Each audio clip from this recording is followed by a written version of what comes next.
100.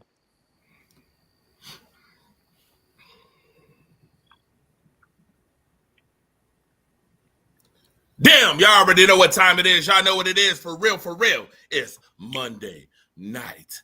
Late night madness. Rise Up Late Night. Coming up Monday night. Y'all know what it is. NFL talk. The next hour and a half, 2 hours. Y'all know what's going down. Make sure y'all like and share the show right now. Combustible elements coming together in one area. Yo area. See ya. Here we go.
Welcome.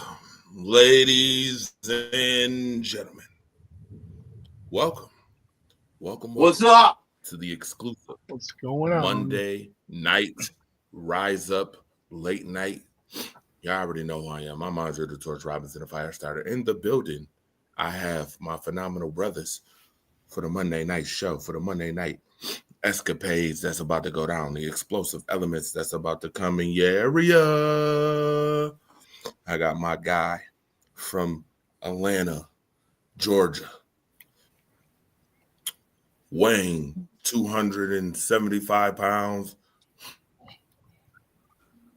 Goober. Oh, I'm sorry, wrong show. Ron Thomas, what's good, my guy? Ron Thomas, I'm sorry, I had a moment there. Ron Thomas, what's good, my guy?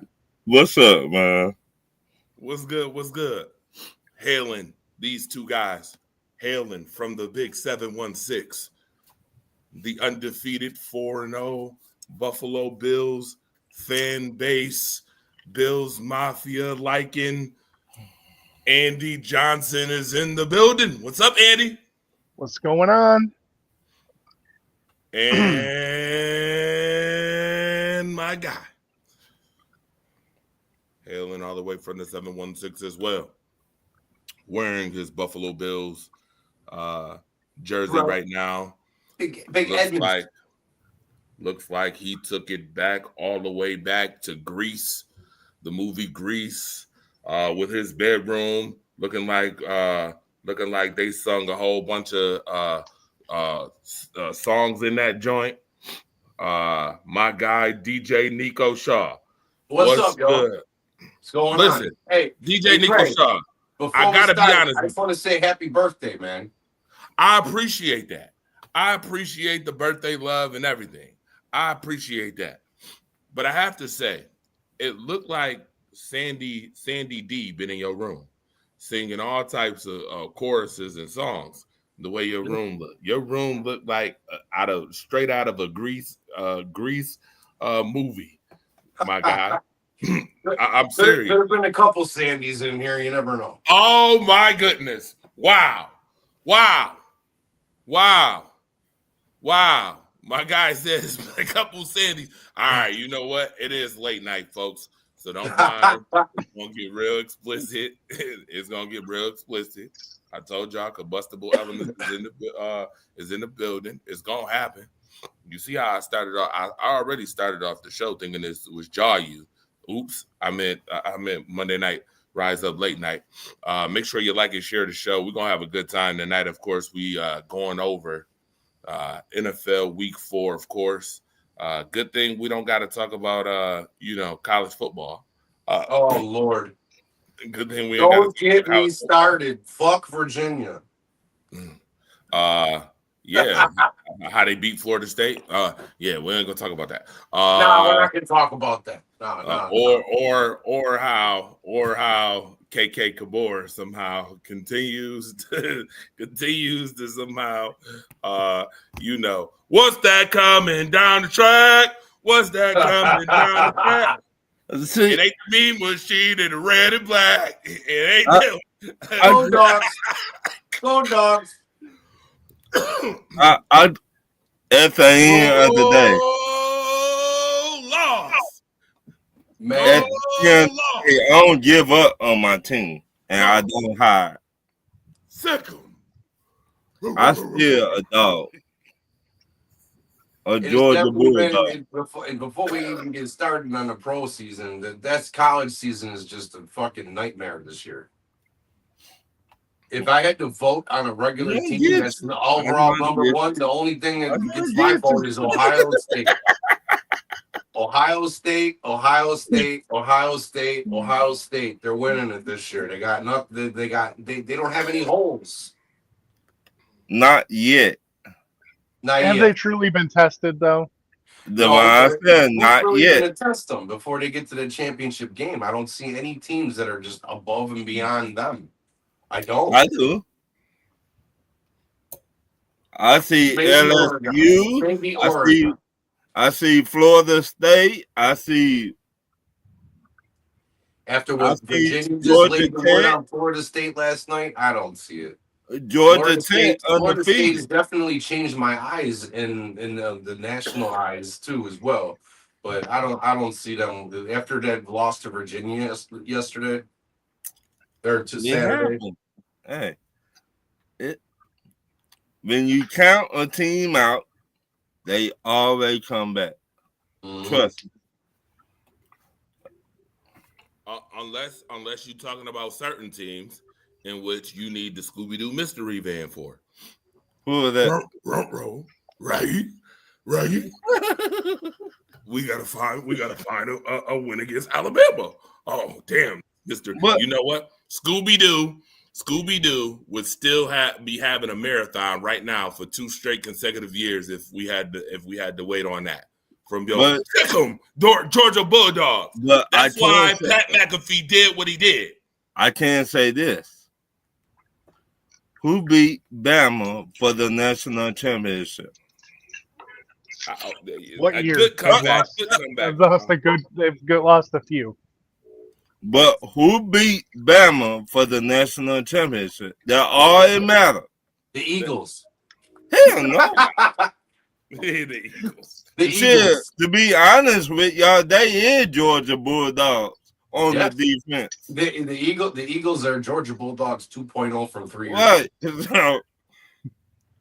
I like this takes. I like these takes right now. Y'all really trying to give the Georgia Bulldogs a whole lot of credit, and I like what you're doing. Even after a loss, sick 'em. Andre, who your college team? That team hasn't been the same since they won the national championship. Andre, who your college football team is? They lost this week. No. Tell us who your college team. The Florida State Seminoles. They lost Rough weekend. Very rough rough weekend week. for you, huh? It was a very rough weekend for me. I'm surprised ain't nobody. Oh, you know what? Let's get to it, John. We might as well get into these games. I don't know how y'all want to start this. If y'all want to start backwards today, talking about from Monday night all the way up, or y'all want to talk about Thursday all the way down. We can start off with the Seattle Cardinals game. I mean, because it ain't going to take us much time to get through that one. Seattle Cardinals game. Yeah, let's talk about the Seattle Cardinals game first, y'all. We all know what the score was of the game, correct? Everybody 23-20. 23-20. Put it in the comment section. Sam Darnold has found another team looking real good over there in Seattle. The 12th man. Second coming of seeing ghosts has actually been a very congratulatory tour for him. I got to give him his props. I do. I give him his respect. I got to give him his respect because when he was with the Jets, he looked like Dr. Shit. Still my friends. Well, I also believe that's mostly just because of the team he played for. Right. So he went to Carolina for a little bit. Yep, backed up Baker Mayfield down there. I was just gonna touch base on that. How you think the Panthers feel about letting go Baker Mayfield and Sam Darnold in the same year, and then drafting Bryce Young, and they still look like a dumpster fire? Right. So, I mean, was that the Carolina Panthers? You mean? Yeah. Yes. Panthers look like the biggest. They look like they need a clown nose on the top of their organization because they let two of the best quarterbacks in the NFC go 2 years ago. 3 years ago. I was told the owner got something to do with it. The owner doing too much in Carolina. He trying to be like Jerry Jones. All in the videos, dancing. Take that. The biggest takeaway I took away from that Cardinals game is there's something wrong with that chemistry between Murray and Harrison. There's a disconnect somewhere. Is Murray really studying the playbook? Well, we know in about 2 weeks he won't be. Oh no, he won't be. Not when Call of Duty comes out. See, that motherfucker's gonna be scarce. So if you really not studying the playbook, the Call of Duty jokes are hilarious. But go ahead. So what I was told, he was shoot it up. Double XP coming up too, man. Dang. It's just there's a disconnect somewhere along the lines between Harrison and Murray, and that's what I think. It's my opinion. Because, I mean, this is 2 weeks now where Harrison's dropping balls, doesn't look right.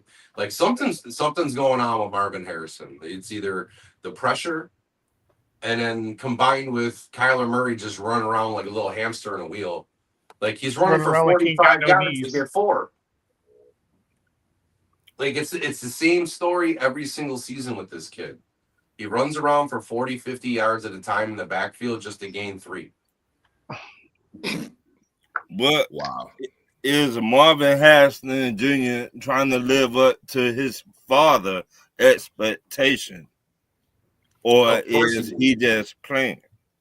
I think he is. I think the pressure of him leading that on his own shoulders is weighing heavily on him. You see what I mean? That a lot to live up to. Like, we know his father is a Hall of Famer. Now, what kind of pressure the father put it on him, or he put it on himself?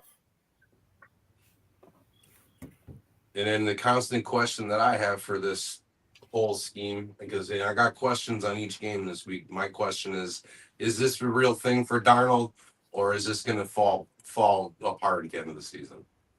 Because I'm really pulling for him because he went through some hard times in New York, seeing ghosts, then going to Carolina, then going to Frisco, then going to Seattle, and then now he's, you know what I mean? He went to Minnesota last year, killed it. I mean, I really do hope that he does well. I mean, I don't wish ill will on anybody, especially if you get to the league. Well, But he's in the same draft class as Josh and Baker. I mean, that draft class in Lamar, like that whole, all those quarterbacks, they're all still starting. They're all still starting except one guy, the cross-eyed bastard that hasn't even seen the league 2 years after he got drafted, Josh Rosen. Damn. Tell us how you Anybody really even know what he's doing now? Is he fishing? You know what I mean? Is he better than everybody else that got drafted before him again? Yeah. Maybe not. He was a cocky bastard. But All right. Well, Seattle is now 3-1. Leading the charge in that division too. All right. So I got a question. I got a question for you all on the panel. The Seattle Seahawks is the blank best team in the NFC. No. I said blank best team, which means you got to tell me if they're the first, second, third, fourth, fifth. Third. No, fourth. I say fourth. Fourth. I say Sixth. fourth. Sixth. Wow. Okay. So now, since we got difference of opinion, I need Ron to tell me why you said fourth. I need y'all to go ahead and tell me why y'all said what y'all just said. Marcus Heron, what up? Because let's be honest, Seattle plays good defense and they love to run the ball. Monster was good. And Sam Darnold really don't got to do that much. All he just needs to do is just don't turn the ball over. So I could see that running the ball, they go a long way in the NFL, especially in the playoffs. And playing good defense, that helped too. So yeah. I said number 4 because you still got them big bad Eagles over there in the NFC. Until someone takes them down, they're still number 1 in the NFC. Number 2. Number 2 is I got mixed reviews on the number 2 team. The number 2 team in my mind is the Lions. In the NFC. Number 3, I got Rams because their defense is just a monster. Like until someone pops them off and until someone slows down Puka Nacua, I got them at number 3. And then number 4 is Seattle. In my eyes, just because they're they have the number 1 defense in the league. What, Seattle? I don't know about the number 1 defense. I think as far as stats go, I think they're number 1 off the top of the head. I know they were last week, and after the game that they played against the Cardinals, they wouldn't get pushed down too much further. Right. Because the Cardinals didn't do jack dick against the Seahawks. Right. I think they got like a top 10, in my opinion. Shout out to Ian Rick Kelly. He told me about Seattle last year, about what they doing in the draft and all that stuff. So I like how they're building their team out there in Seattle. I do too, but I still have them as the 6th best team. You got the Eagles at 1. I got the Lions at 2, Rams at 3, Tampa at 4, Packers at 5, and then the Seahawks at 6. Still got Packers at 5, huh? Yeah. Oh, I see what's going on here. I see exactly what's going on here. I have a little fun with you and say that Sandy D been in your room and already You try to disrespect my Packers. Really? Did you just ask if they were number 5 as if like, you know what? You know what? I see y'all want to start trouble today. All y'all want to start trouble. The Packers tied the Cowboys, damn it. And all of a sudden, now the Packers ain't a top 3, top 4 team in the Andre. I gave you 5. I see what you're doing. Andy, you the only one that gave my team some respect. Wait a minute, Andre, what you used to ask me, did you win? You said what? Did you win? Win what? 40-40. Did you win? You know what? He didn't lose though. They didn't He didn't lose though. Nah. You see what he just did? No. Look. I went off of the energy you brought early. Nah, dog. See, I get it. I see what y'all doing tonight. I told you it was gonna be combustible tonight. I see already. I tell you. We ain't 20 minutes in and already. Okay, it should have been 41, 42, 43, 44. Okay, y'all remember that song? Don't get me started. Well, I mean, last week we didn't really get to poke the bear last week. So Right. Yes, I know. we were going to get our scratches in this week, huh? Right. Shout out to my son, Desai Robinson. Love him to death. He So- had my full entire attention last week. But all judging aside, y'all game was a good ass game. It was a good game. It was a It, great game. it was a great man. game. Now, It's unfortunate that it had to end as a tie last night. right, and that's what I hate the most. Yeah. Marcus Love. Jordan Love had a good game, but he sold there at the end. But They I could have won had he not completed the ball to the running back there as time was getting down. They could have had a few more plays if he'd just thrown it at his feet. Nah. See, I ain't even allowed to let you do that. Andy, had they called the pass interference, we would have had more time on the clock, and we wouldn't even had to worry about It's that. true, but What- you can't. what- The refs are with the refs. They're going to call what they want to call. Obviously, What- they didn't want to call that. I'm sick He of should have refs. thrown that at his feet. wait a minute. I'm sick So- of refs. You know what y'all can do? Go get Cassandra.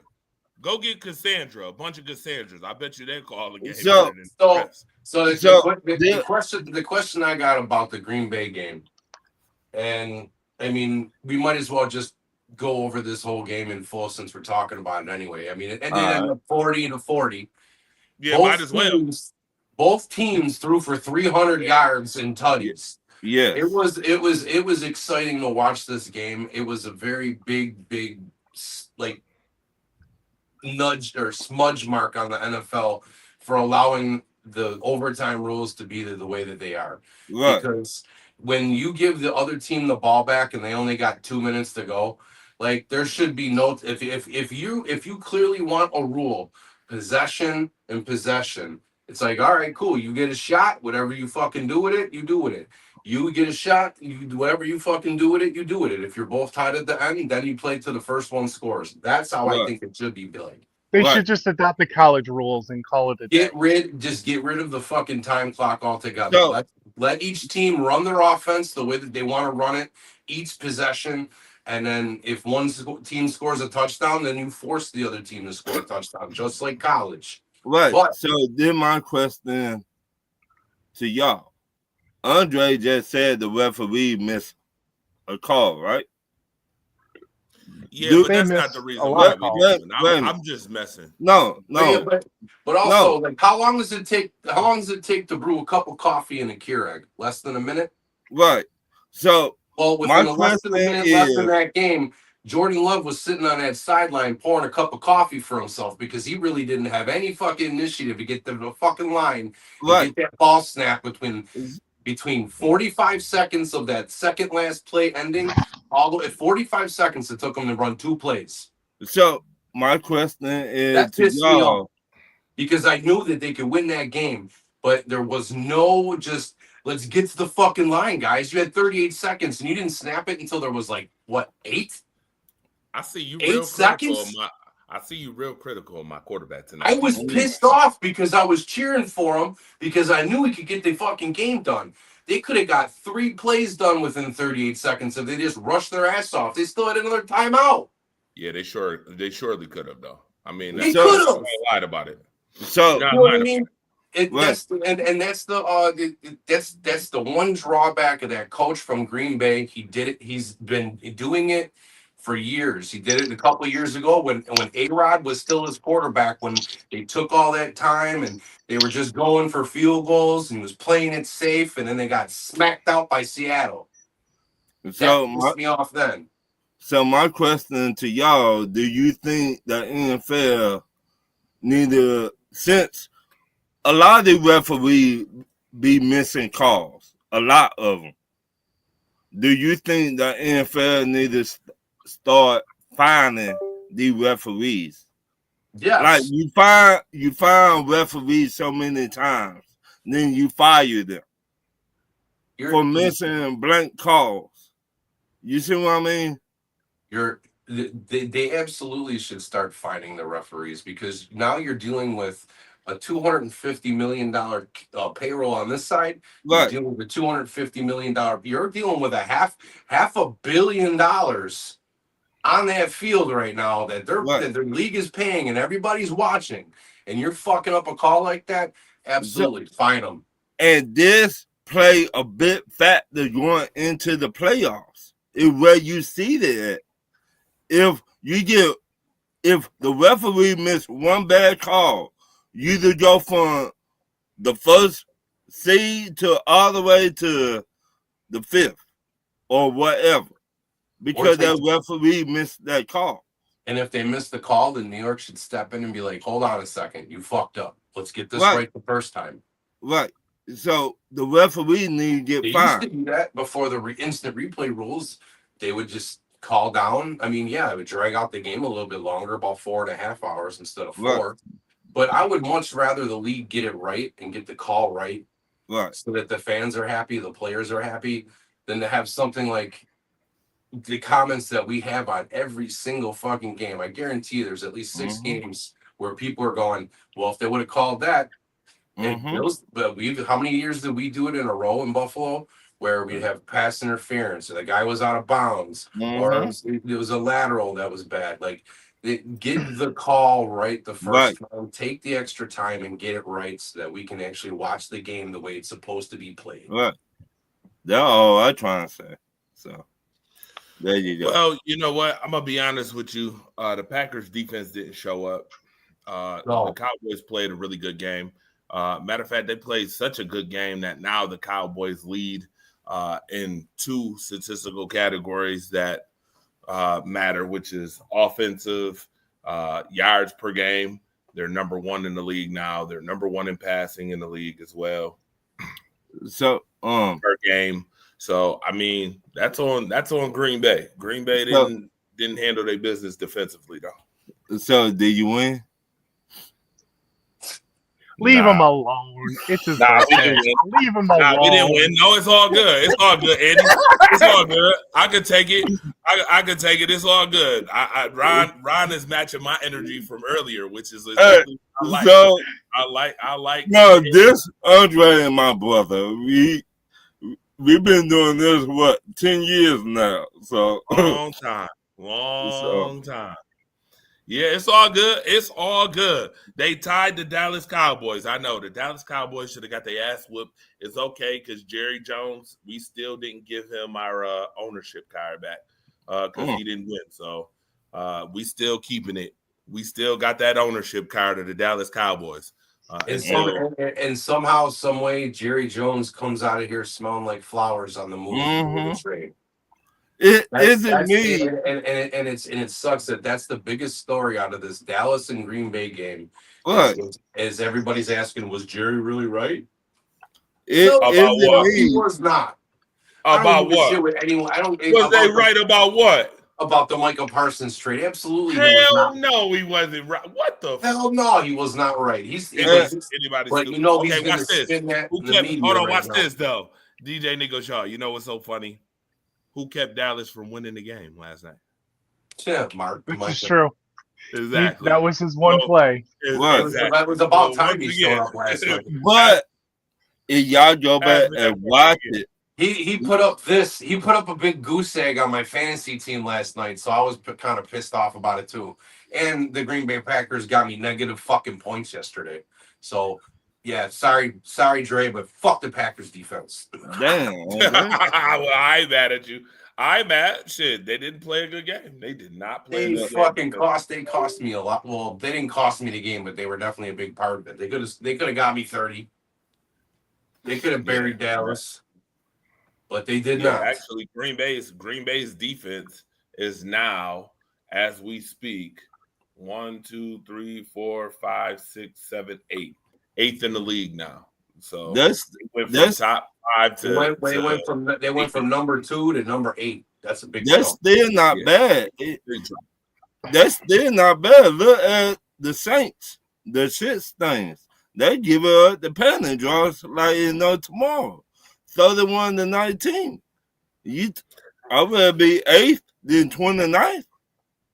True. Well, yeah, true. Let's talk about the Vegas Bears game. Let's move. We're gonna move up the ladder now, I guess. 2 players have arrived yesterday, finally.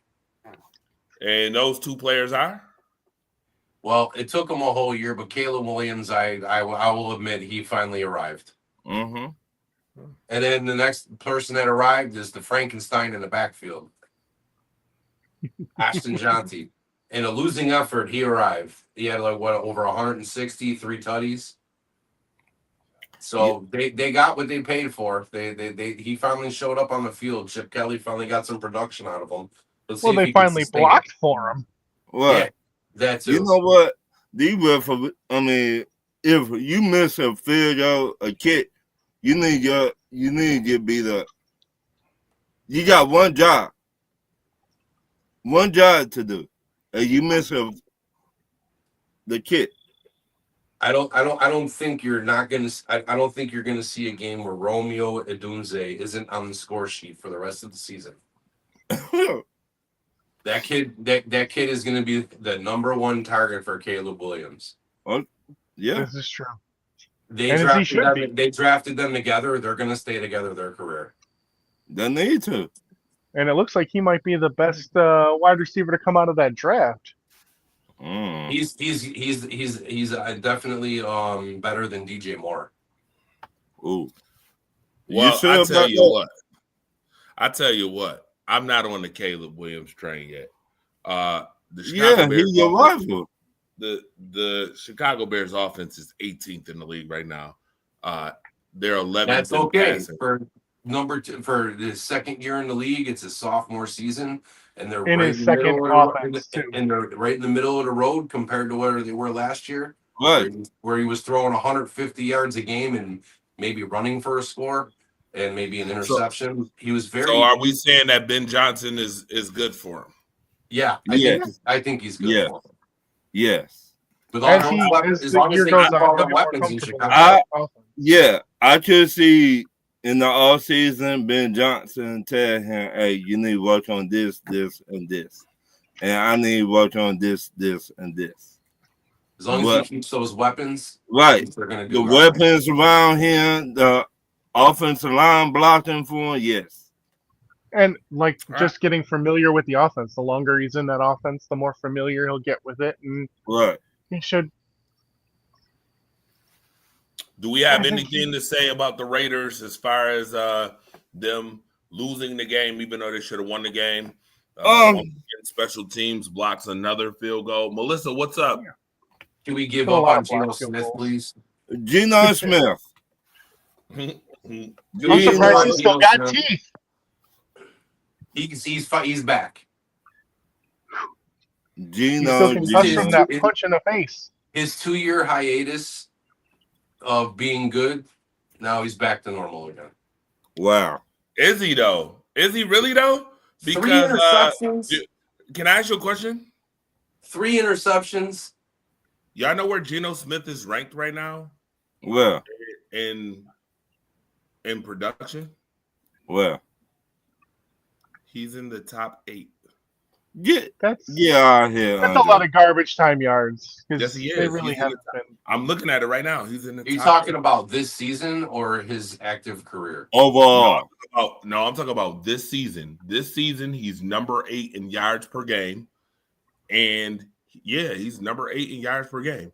And he's number 8 in yards average per game.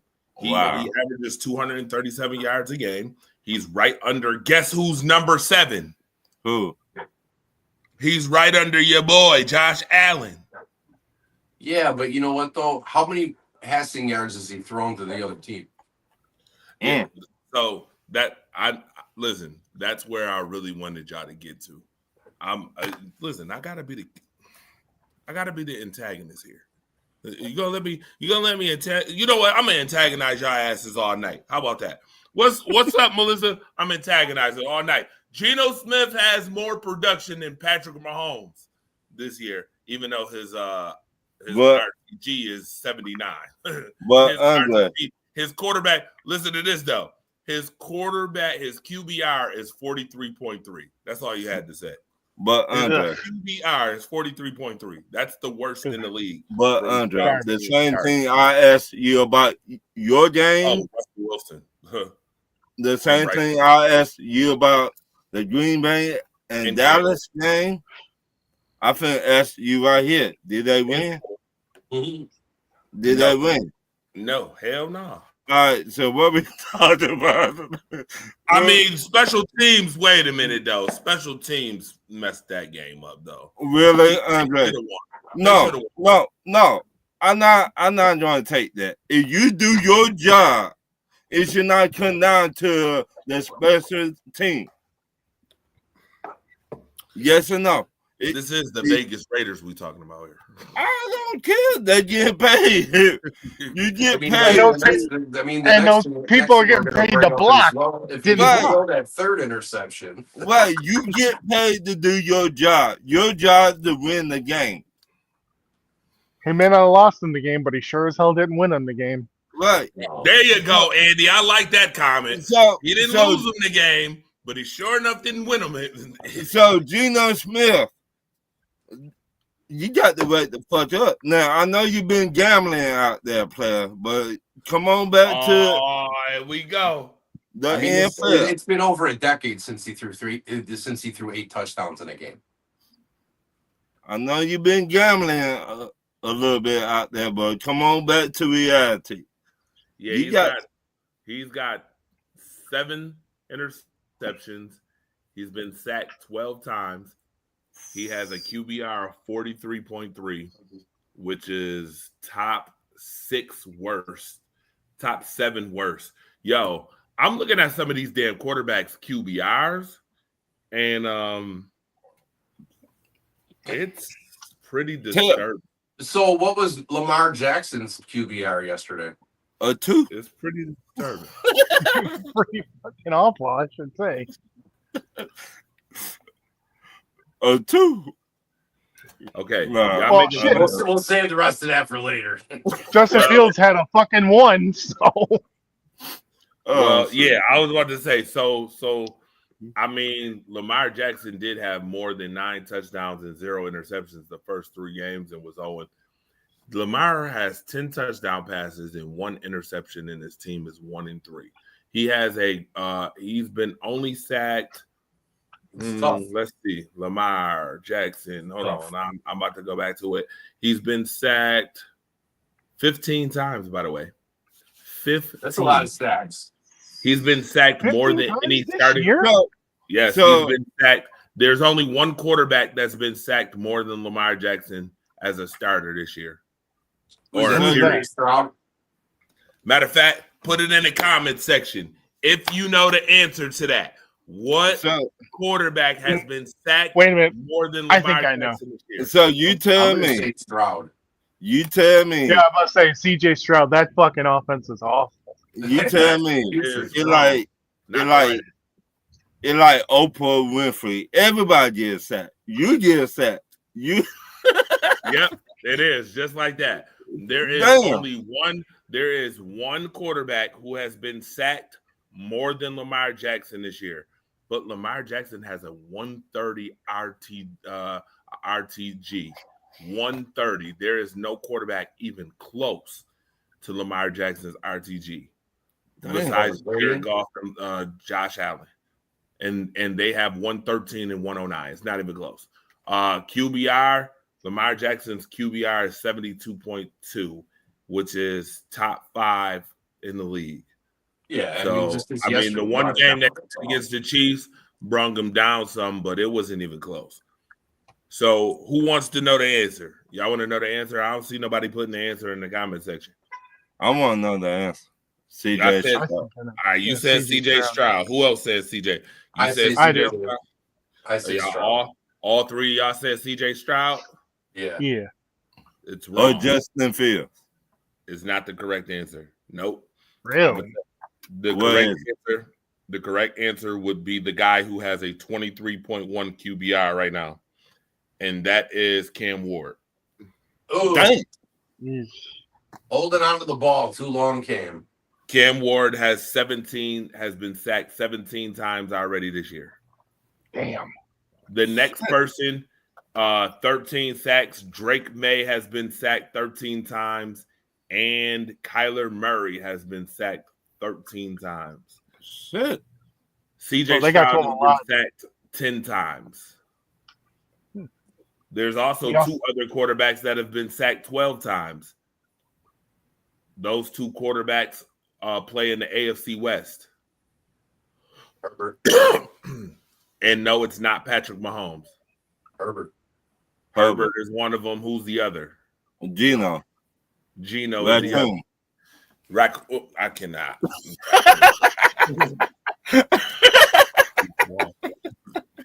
Goofy. All right. Gino's running for his life. He's like, somebody's down there. But let's talk about the Baltimore guys, though. You might as well. Baltimore, Kansas City, 37-20. First and foremost, before y'all even get started, I want to say, Baltimore, y'all got y'all ass whipped.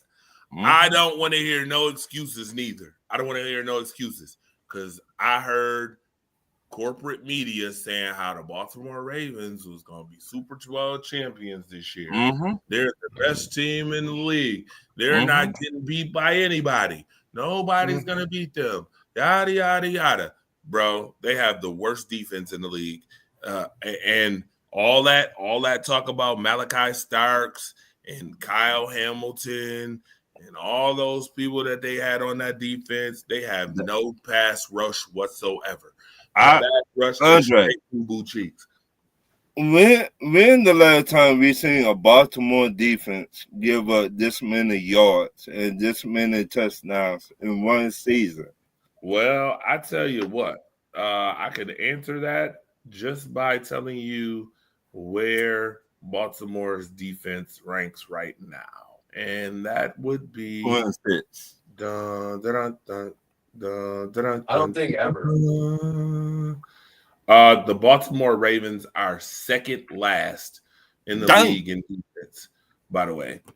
They give up 406 yards per game, and they give up a total of 33 points per game. So, is they the new Browns? No, Cleveland is actually number 1 in defense. Yeah, Cleveland's got a good D. I mean, you saw that when they held the Packers to fucking 10 points. No deal in there. I'm just saying. Whoa there. No deal in there. Whoa there. Listen. They held you to 10 points. No deal. Whoa there. I had to get my dig in somewhere. Whoa there, brother. Right. Whoa there, brother. Whoa, we got kids watching this. We got family members now. No, I just mess with you. We still in the PG era. Right. I just mess with you, Andre. So this Chiefs and Ravens game, my question for this game is Lamar hurt or is he butt hurt? Both. Wow, we just said we in the PG era. Here you go talking about hurt butts. Whoa there. But Whoa there, buddy. Is he really hurt? Is that the real reason why he came out, or did he just say fuck it? He said fuck it, for sure. He didn't go in the tent. No trainer looked at him. Right. He quit on his team like Anthony Richardson did last year. He said, I was tired, boss. Anthony Richardson said that last year. Oh, I'm tired. I went to the club last night. I got drunk. So he just tapped his helmet and tapped himself Yeah, out. he was like, Yeah, because he didn't go in the tent. No trainer went and looked at him, and he had a hamstring injury. When they asked Harbaugh about his injury, he said, I don't have any answers for you. of course not. He not Lamar quit on the He team. sidestepped the whole question and said, the trainers haven't looked at him yet. I don't know what the answer is. I don't know what his timetable of coming back is. If he steps on that field this week, he wasn't hurt. Right. If he gets on that field this week, he was never hurt. I agree. It go back This is to the what first time I've he's been quit saying. on them.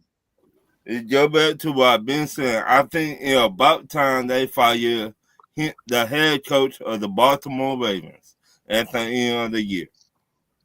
I mean, it's not like this is the first time that we've ever saw Lamar Jackson throw a hissy fit on the side of the field from losing. No, He used, I got hit. Oh, I had a side stitch and I had to poo in the playoff game and ran to the locker room and he never touched the field again. And that was the first time we ever saw that. The second time we ever saw that was when he got beat by Tennessee in the playoffs and he had a hissy fit. And then the year after when they beat Tennessee just to get back at him and get pissy with him, they did all that shit when they went to the fucking center of the 50-yard line. Field.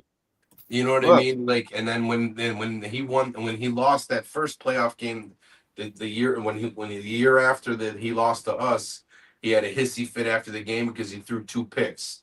Like, this is a common theme with Lamar Jackson. When things don't go his way, how he wants them, he acts like a little baby.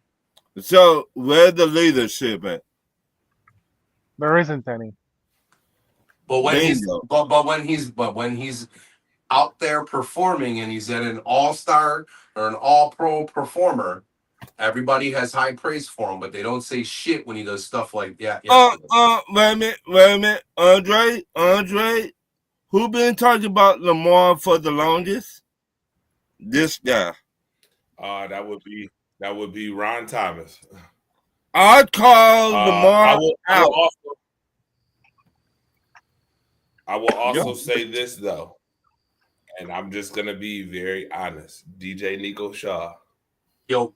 We have to be very mindful when we talk about quarterbacks and calling folks out. Because there is a allure now or aura that comes off that we will sit here and talk about Lamar Jackson, but when it comes time to talk about JA-17, a lot of people don't want to talk about JA-17 in the same breath. So I'll tell you this about Josh. Be mindful. When I see that look on Josh's face, and he starts looking left and right, and his eyeballs get real wide, that's when I get nervous when I see Josh on the field. Because that's when I know he doesn't know what the fuck he's going to do until he does it. Yeah. But also, I haven't seen that Josh in about a year, maybe 2 years. But he's still in there somewhere. And it's going to come out at some point this season. Josh always takes responsibility when he plays bad. When we lose, he's the first one to say, I need to play better. It doesn't matter what else happened. If it's a missed field goal, the defense did whatever, it's I need to play better. He takes accountability where I don't really see that from Lamar and other quarterbacks. That is what I will say. Let me say this. I've been talking about Lamar for 10 years, Andre? Yeah. They've only been in I don't know about college. I've been calling him out since college and everything. Every time Baltimore get to the playoffs. Y'all hit Lamar so hard, y'all made the man go to the restroom and not come back. Where they do that, Lamar? Oh, you talking about when Yeah, who was Milano. that hit him in the end zone? I was there for that. No, right. I think it was Milano and Poyer.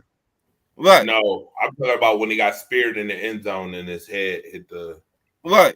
hit the. I think that was Milano, wasn't it? So No, that was Trent. What's his name? That used to play for Washington. but all I just saying, Whatever his somebody name is 93. I think that was his number 93. And I think his name is Trent something. If I'm not wrong. somebody need to hold Lamar accountable for his actions. Well, they kind of made their bed and they got to sleep in it now. And Of course. Well, wait a minute. Since we talking about Lamar, hold on, time out. Let me be clear, and I think I need to put this question up. I think this question will sum up a lot of Baltimore. I think maybe I should put this question up right now. Who's the biggest issue? What's Baltimore's biggest issue? I should have added Lamar Jackson on here. Coaching. I say But the is defense. Harbaugh. Is it the defense inability to stop the run?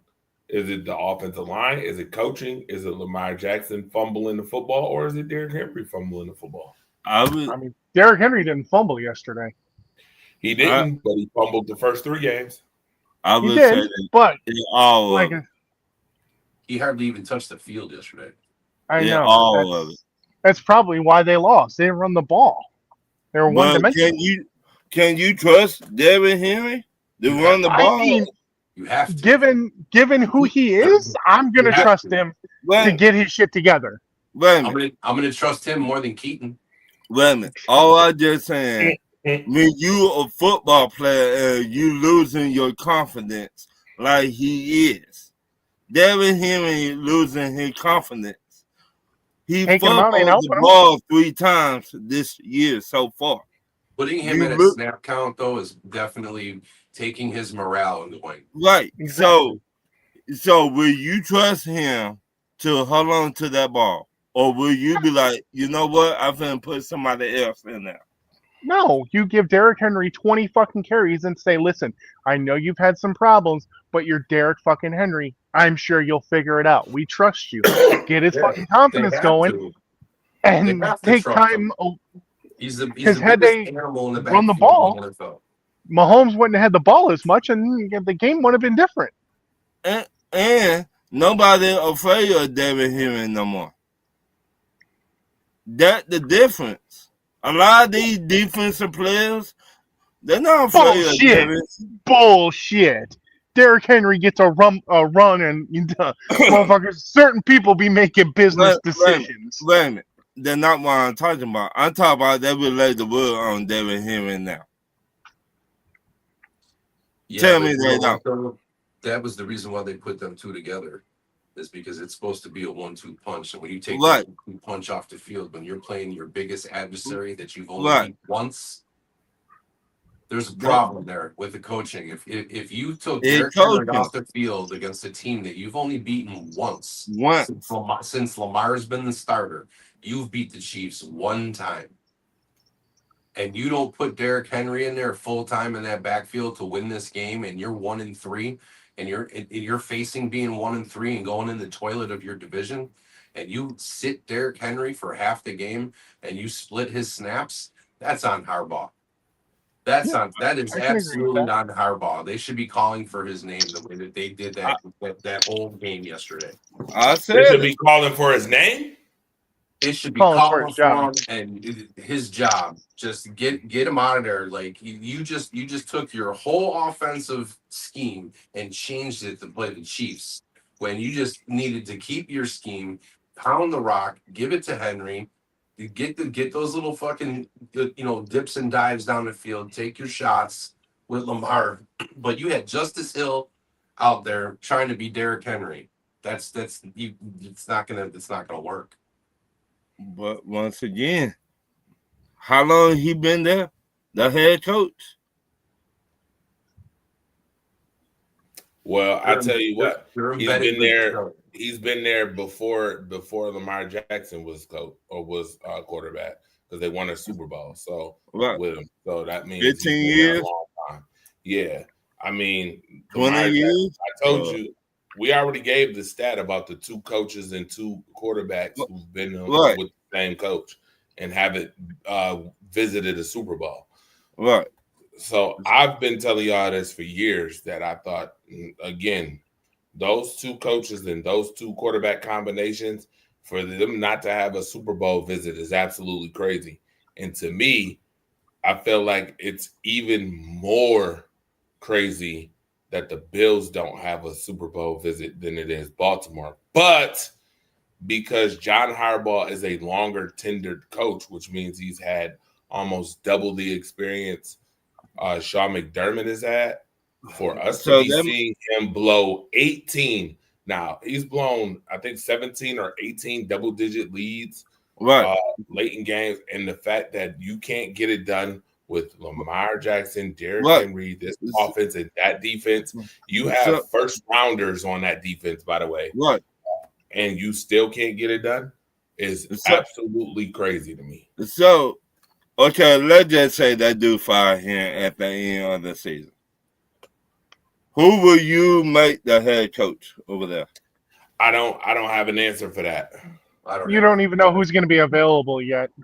Correct. So I mean, that's why I don't even have an answer for that. Well, wait a minute. Wait a minute. We know who will be available. We do know. The Miami Dolphins head coach. Oh, hell no. I know.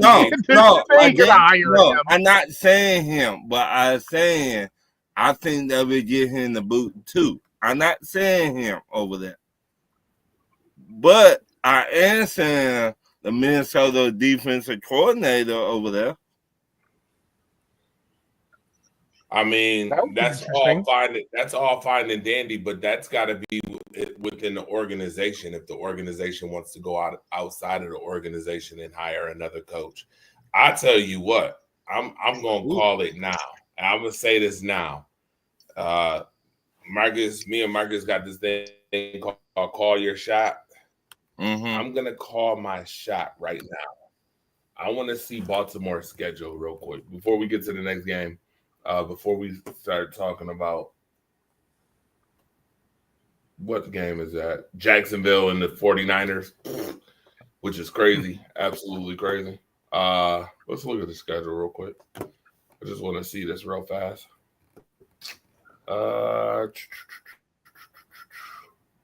Baltimore.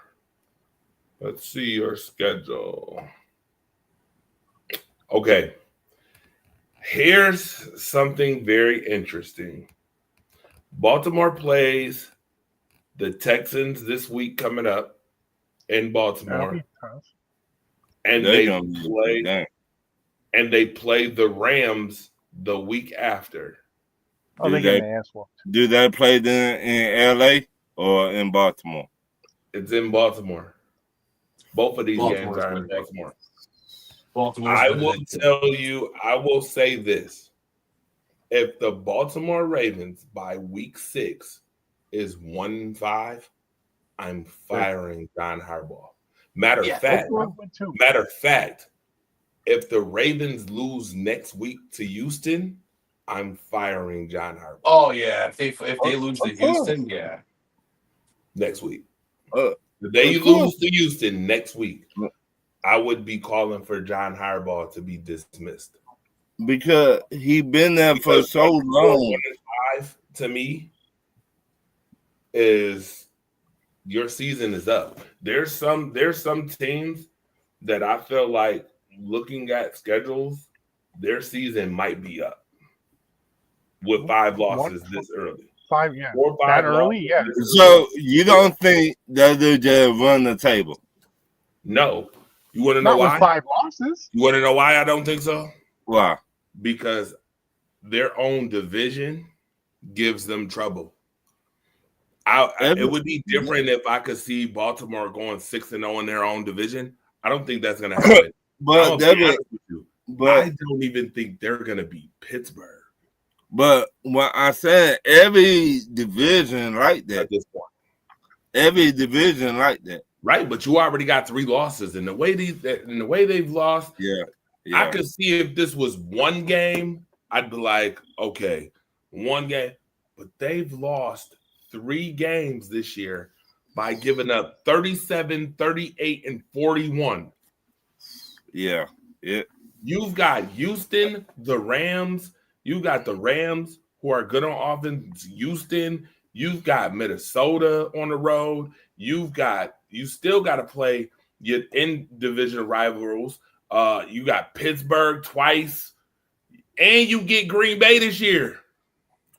Yeah, if they go 1-5, they're fucking done. Yeah. In Green Bay. Just to remind you, the last 2 games of this season for the Ravens are on the road.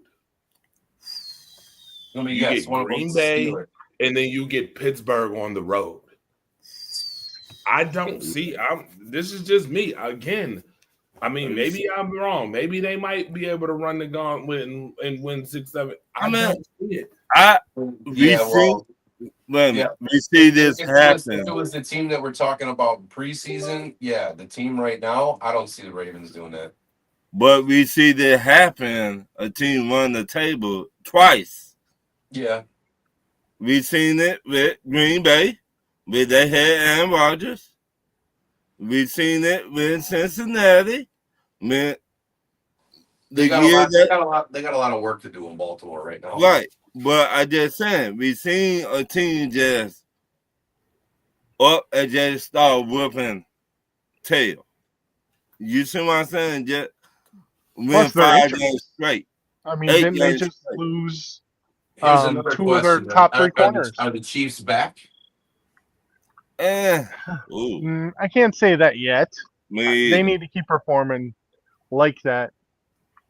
I think that was more of the Ravens falling apart than it was the Chiefs taking it to them. Well, 2 more weeks, they're going to have Rashee Rice back. Well, they got back, what's his name? The wide receiver? In 2 weeks, they're Rashee Rice back. Yeah, they got back Worthy. They got back Worthy last night. Now they get Rashee Rice back in 2 weeks. Yeah, that's when shit starts to get real. Right. So, they tie in, they wake the fuck up. Kelsey, he need to wake up. He's just, I think he's done. It like he already checked out mentally. He already gone. Oh, I mean, it's what is he 35 now? 36? No, he like 30. No, he's 35, 36 years old. You serious? Yeah. Wow. He's my age. Wow. Shit. Yeah, he wants to be living on room service and doing all the shit his brother's doing, and then going on tour with Taylor. That's what he wants to do. They said something. I was reading some article. I don't even remember where it was, but they were saying that the last year that the Chiefs won it, like after that Super Bowl, he was already like, I don't really want to come back for another one. Right. I want to do it for a 3-peat. You know what I mean? Like, that was honestly that was probably the only reason why that he signed a contract extension, is because he just wanted to get that 3-peat. Right. And and then last year he didn't want to go out looking like a punk, so he came back this year. Yeah. But I mean, I just saying he need to wake up. I mean, you already thinking about retirement. Your mind checked out a long time ago. Yeah, when you're already thinking about it, like the drive to be what you're doing, it starts to diminish after. Right. You know what I mean? Like you're already talking about sitting on the couch doing a podcast with your brother, hanging out and doing movies, and then going on tour with your girl. Like, I mean, he's got a lot of other shit that he's more worried about than catching the ball from Pat right now. Right. And I think that's where he is right now. The Patrick Mahomes is more worried about who's my future. I want to be here for 10 years. Right. All right. Kelsey's on my way out. I still got Rice. I still got Worthy. You know what I mean? We got Noah Gray. We got Pacheco. They do have they're still the Chiefs. I mean, they get players to fit their system. No, they got to shore up that left end, that left side of the offensive line. That's their Right issue. side. It's the It's the right side. side. Okay. It's the right side. The left side got the rookie guy who's apparently Okay. pretty good. Well, Jawan yeah, Johnson but- plays on the right side. That's the problem. They can't really run the ball because they don't have any like run protect. They don't have a good. Their scheme is set up for pass protection, not run protection. Right. So the next thing, Andre. All right. We got the Jacksonville Jaguars against the 49ers. Jacksonville looking all right this year. They're getting by. Okay, you sound like Talib Kweli when you say just getting by. You're getting by. Well, I mean, they are getting by. I mean, that's how it's played. I mean, they're not putting up like extraordinary numbers. No one's really afraid of their offense. They're playing good defense. They're running the ball a lot. I mean, that's Travis Etienne had 124 yards in this game. Is it more about they decent or more about the 49ers trash? Well, I mean, the 49ers are trash. You got a big name, of Nick Bosa that is no longer on that field this season.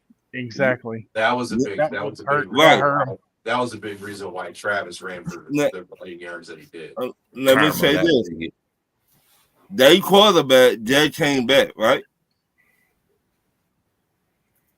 Purdy. Yeah, Brock Purdy. He just now. I think it was still Mac Jones this week.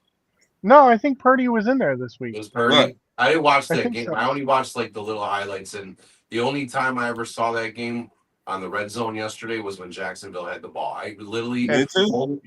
I only saw one touchdown for Frisco, and that was the McCaffrey touchdown. Other than I that, saw they like the didn't- last they like didn't even minute of show the game. San Francisco with the ball at all. Really. So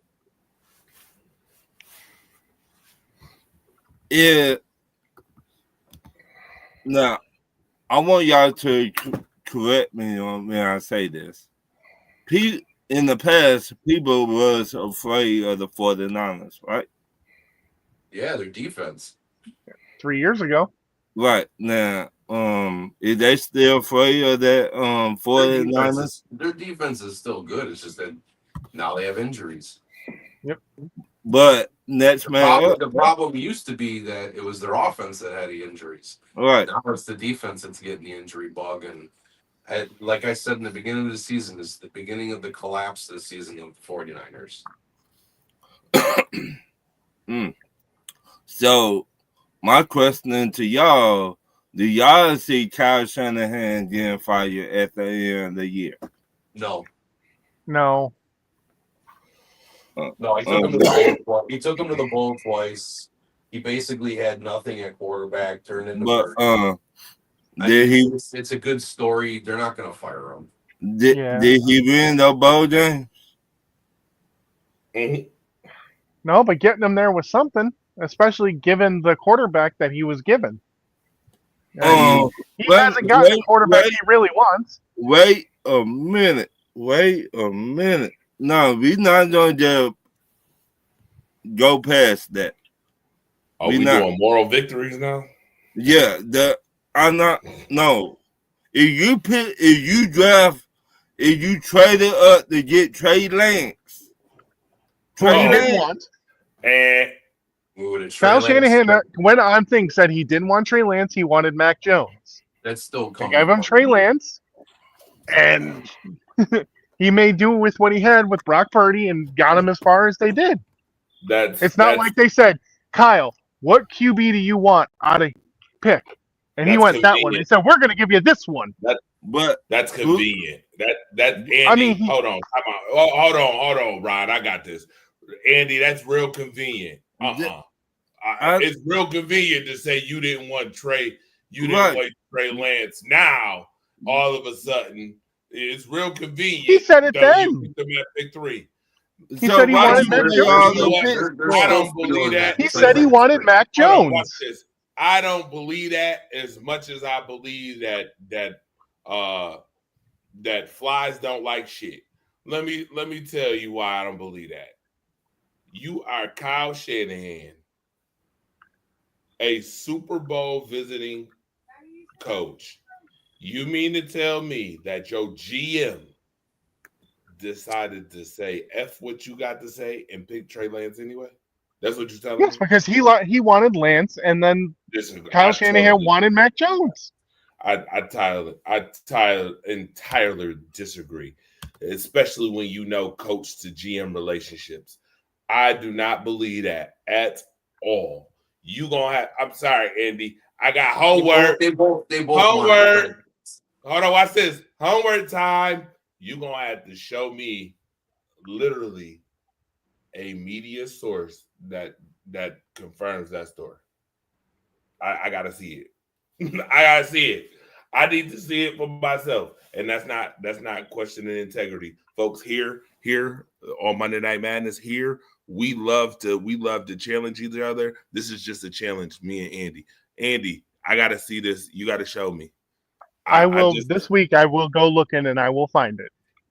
Cool, because I just don't. Price, then that GM is a moron. Shanahan paid for Trey Lance. They wanted Trey Lance. I'm sorry. If that's the case, watch this. If that's the case, I would have fired that fucking GM. Ain't no way that the GM decided to go over a Super Bowl visiting coach and decided to take Trey Lance anyway at number 3. Instead of confidence issue. There was a confidence issue with Garoppolo. Going with the guy that he actually wanted in Mac Jones. So Mac Jones ended up coming to San Francisco anyway. This is true. I'm firing the GM. Ain't no way. Ain't no way. I'm sorry. I'm just being real. Ain't no way. And Jimmy Garoppolo came from where? They had right? They had no confidence in Garoppolo, and that's why they went after Trey Lance so hard. And the price that Watch they this. paid for But Lance, here's the funny part. But here's the funny part, DJ Nico Shaw. Jimmy Garoppolo came from where? What organization? Do your job. Came from New England, right? Okay. He came from Do Your Job. He came from Bill Belichick. Again. So that's why I just can't believe that. There's no way in hell that you decided as a GM, oh no, fuck excuse my French, fuck what Shanahan want for the team was best for the team. And then you turn around and go get him anyway after you already have gotten one quarterback from New England, and then you go get another quarterback from New England. Sounds like what the Bills do with the damn Panthers all the time. Sounds like, you don't like that guy? We'll take him. Sounds like, again, this is why I just don't understand. I can't believe that. There's no way in hell you getting me to believe that he was like, oh, no, hell no. We taking Trey Lance, even though we've already taken one New England quarterback before, got him to this. We're going to just skip over getting Mac Jones anyway because we really want him that bad, and we're going to take Trey Lance, the unproven from – where did he come from? North Dakota State? What was somewhere like that? Josh Allen got him drafted. Josh Allen got Trey Lance drafted. You can't believe that. So it go back to what I'm saying is you making all of these big plans, Kyle Shanahan, but you don't win. I do believe he went before Tua, right? Yeah. He Trey did. Lance. That wasn't that year. That was Justin Fields. It was that year. Zach Wilson. That was that year. That was that year. It was the Trevor Lawrence, Justin Fields, Trey Lance, and Mac Jones year. That was that year. That was that year. Yeah, that was that year. What is the 49ers record right now? 2-2, I think. Ass. They're 2-2. Trey Lance was drafted in 21. 21 is the same year that that Tua was drafted. No, Tua was drafted in 20. No, it's the same year Trevor Lawrence was drafted. Oh, Trevor Lawrence here. Okay. Trevor Lawrence was drafted. It was Trevor Lawrence, Trey Justin Lance, Fields, Zach Wilson. These idiots. Wait a minute. These idiots. Let me just tell you this real quick, and I find this to be quite fucking hilarious. Mm-hmm. These idiots took Trey Lance before Jalen Waddle, Jamar Chase, Penei Sewell, Patrick Surtain Jr., Devonta Smith. Justin Fields was in the same draft. Micah Parsons went number 12. Mm-hmm. The Mac repair Jones stuff was 15. Mac Jones went 15. Yep. Went number 15. Mm-hmm. San Francisco, you gotta be the dumbest. You gotta be the dumbest team in the world. And that's hindsight, though. I mean, you don't know. Yeah, I know. Hindsight is 2020. That's what people will say. Hindsight is 2020. Yeah, I get that hindsight 2020 bullshit, but that shit is only going but so far. Only so far. Trey Lance in 2020. What was their record in 2020? Who? Frisco? Who? Yes. It was. I think it was dog shit. Yeah, because that was the year Garoppolo got hurt, and they had a bunch of fucking backups. Yeah, but I remember fucking Buffalo went into San Francisco, and we beat the fucking ass knock. Yeah, because they had fucking a guy signed off their couch playing quarterback. So again, yeah, Nick Mullen. To me, the 49ers. We talk about they got injuries. Okay, next man up. I tired of people using this excuse all the damn time. Injuries. Next man up. If you know how to scout real good, the 49ers were 6-10 that year.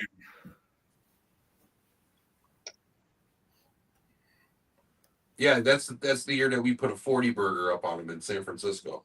That was the one that where Dawson Knox dove into the end zone. They had that meme of him going through a table. That was also the one where we had what was it? Fucking the 6'6" wide receiver. We were calling him something Jesus that year, and then he caught that fucking touchdown pass. It was like, oh, the kid from Green Bay. I know you're talking about. Yeah. That was the one where he was catching passes too for us. We played Denver. We whipped out Denver, and we also whipped out Frisco that year. We played both West Coast conferences. Dang. So the Texans versus the Titans. This one's gonna be short. Titans are the new dumpster fire, fucking dumpster juice, fucking leaking this week. Titans are for me are the number one dumpster juice team this week. Titans, they're bad. Well, you heard what the quarterback said over there, right? What do you say? Basically, they trash. Oh, Cam he knows it. He knew that when he got drafted there. Wait a minute. I try to keep it PG. We got kids and family members and grandmamas watching. At 12:30 in the morning? He thought he won the lottery. But remember, people watch this later too. They run back the show in the morning when they got up. So yes, Pete. Y'all. So I try and keep it clean. The Texans finally showed up though. Right. The Texans. It's a division game. We expected this to be a semi-decent game. We expect. But, I mean, I didn't expect them to put a fucking goose egg up. Right. Like, come on, Tennessee, do something. Like, show us you have life. Oh, they show you something, all right. They showed us how to lay down and die. I'm shocked that y'all literally skipped, y'all skipped 2-3 games right off the jump. I'm surprised that y'all want to talk about this. Oh, y'all wanted to get Tennessee out the way? I see what Yeah. It was just to be quick. dumpster fire in Trash. Tennessee, and then you got a big wet paper bag of poop in it with Houston Although- slapping around. Although CJ Stroud probably got sacked the fastest I've ever seen someone get sacked in that game. But Oh, Did yeah. you see that play? Yeah, I Fucking saw immediately that. hike. Just Wait a minute. We might hold on, folks. Finish saying hike. We might have that play on video. We actually might have that play. We might have it. Hold on. Let's That see. was Justin Let's see Simmons. if we actually got Justin that play. Simmons was in that backfield faster than he could Right. finish the word hike. But the Titans, the Texans traded their best offensive lineman to Washington this offseason. This past offseason. Did we forget about that? They're trying to just recoup something from Right. That's that whole Diggs trade coming back to bite them. Right. They don't got enough money to pay everybody. Shout out to my boy Sean. And he was like, look, they will not have enough money to pay their pass rusher, they quarterback, CJ Stroud. And the one thing about the Houston Texans, it's one thing to make a trade, but it's one thing to make multiple trades over multiple years and none of them go your way. Right. That sucks. But that is one thing that I will say, being a Buffalo Bills fan, we are lucking out on most of these trades that have happened over the past couple seasons. Not saying anything about the Patrick Mahomes trade for the Trey White one, but hey, that everything helped us else- get Josh Allen. So I ain't gonna look at it. everything else that we have made moves on have worked out for us for the better over the last, I'd say, 7-8 years. I would say that most of those moves that the Buffalo Bills have made have worked out. The Diggs trade, when we trade for them, and when we got rid of them, great move. Kyer Elam, see you later. Letting Darius go and just eating the cap. Like the moves that we have made smart moves, and it could have went left each one of those moves, and it could have went wrong each time we made those moves. And we have been lucky that we've actually had things work out for us from the front office point of view. Not saying everything over on the field point of view, but from the front office point of view, most of it has worked out for the Bills. Most of it. You know what I mean? But it just sucks that Houston has bad luck with it. Carolina has bad luck with it. Chicago has bad luck with it.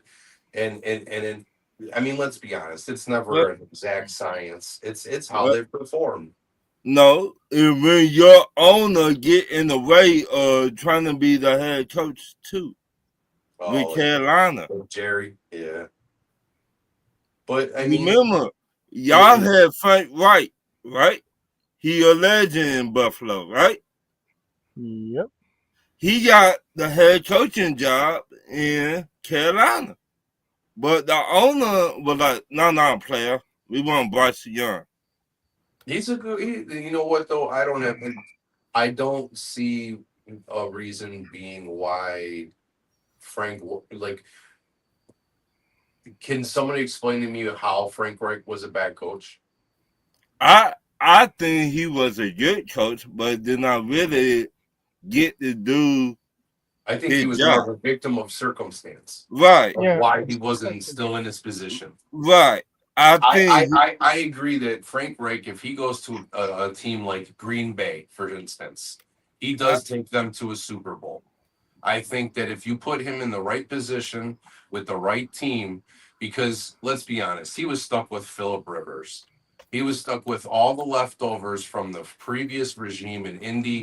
He was stuck with all the previous regime and all the stupid decisions that the Carolina Panthers made over the past few years. He got a bad rap. He deserves to be back in the league on a good team that just can't get over the hump.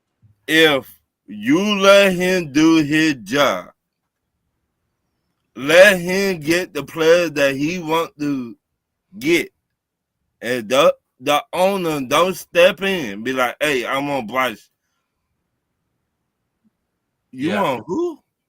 Right. Instead of CJ Stroud, are you shitting me? This what they owner in Carolina said. He came out and said, I said, thank you very much.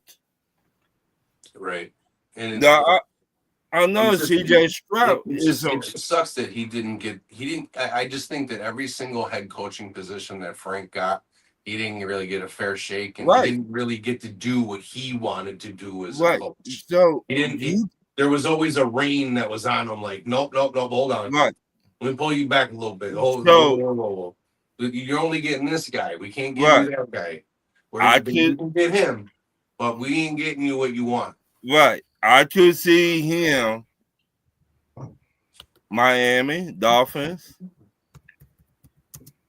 I could see him over there. I could see him. He would have been a great, and this is hard for me to say because this is like sacrilegious and it hurts all of my being to say, but he would have been a better pick for Dallas Cowboys head coach. Hey, I could see him over there, but I just saying, let the man But do he wouldn't be his able to job. get his way over there. That's That- Jerry's way. That's that another true, too. fucked up situation. Yeah, but That- it is a better team and a better What? situation than he Better had team, everywhere but else. he needs to be But in I a good could- situation.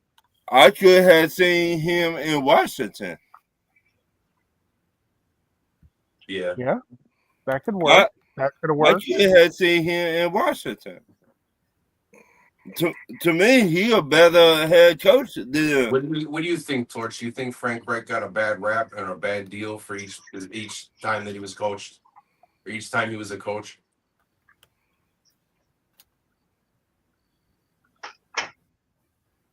Is he frozen? Torch. What do you And think, then now, Torch? you just like your college football team. Do you think if you put Frank Reich on the Green Bay Packers, do you think he takes them to a Super Bowl? Me personally, I think Green Bay already made. They just need to get over the hump. I think they already made. Oh, he found the play. Oh, he was looking Yeah. for the play. He was looking for the sack. Yep, found it. Watch in real time. Boom. And He didn't even get the ball in his hands. What? he But could have taken his hand off. Simmons is a different beast, though. He's an animal. He an animal, He deserves every dollar he got. He deserves. right? So it like the same. I put him up there with Miles Garrett.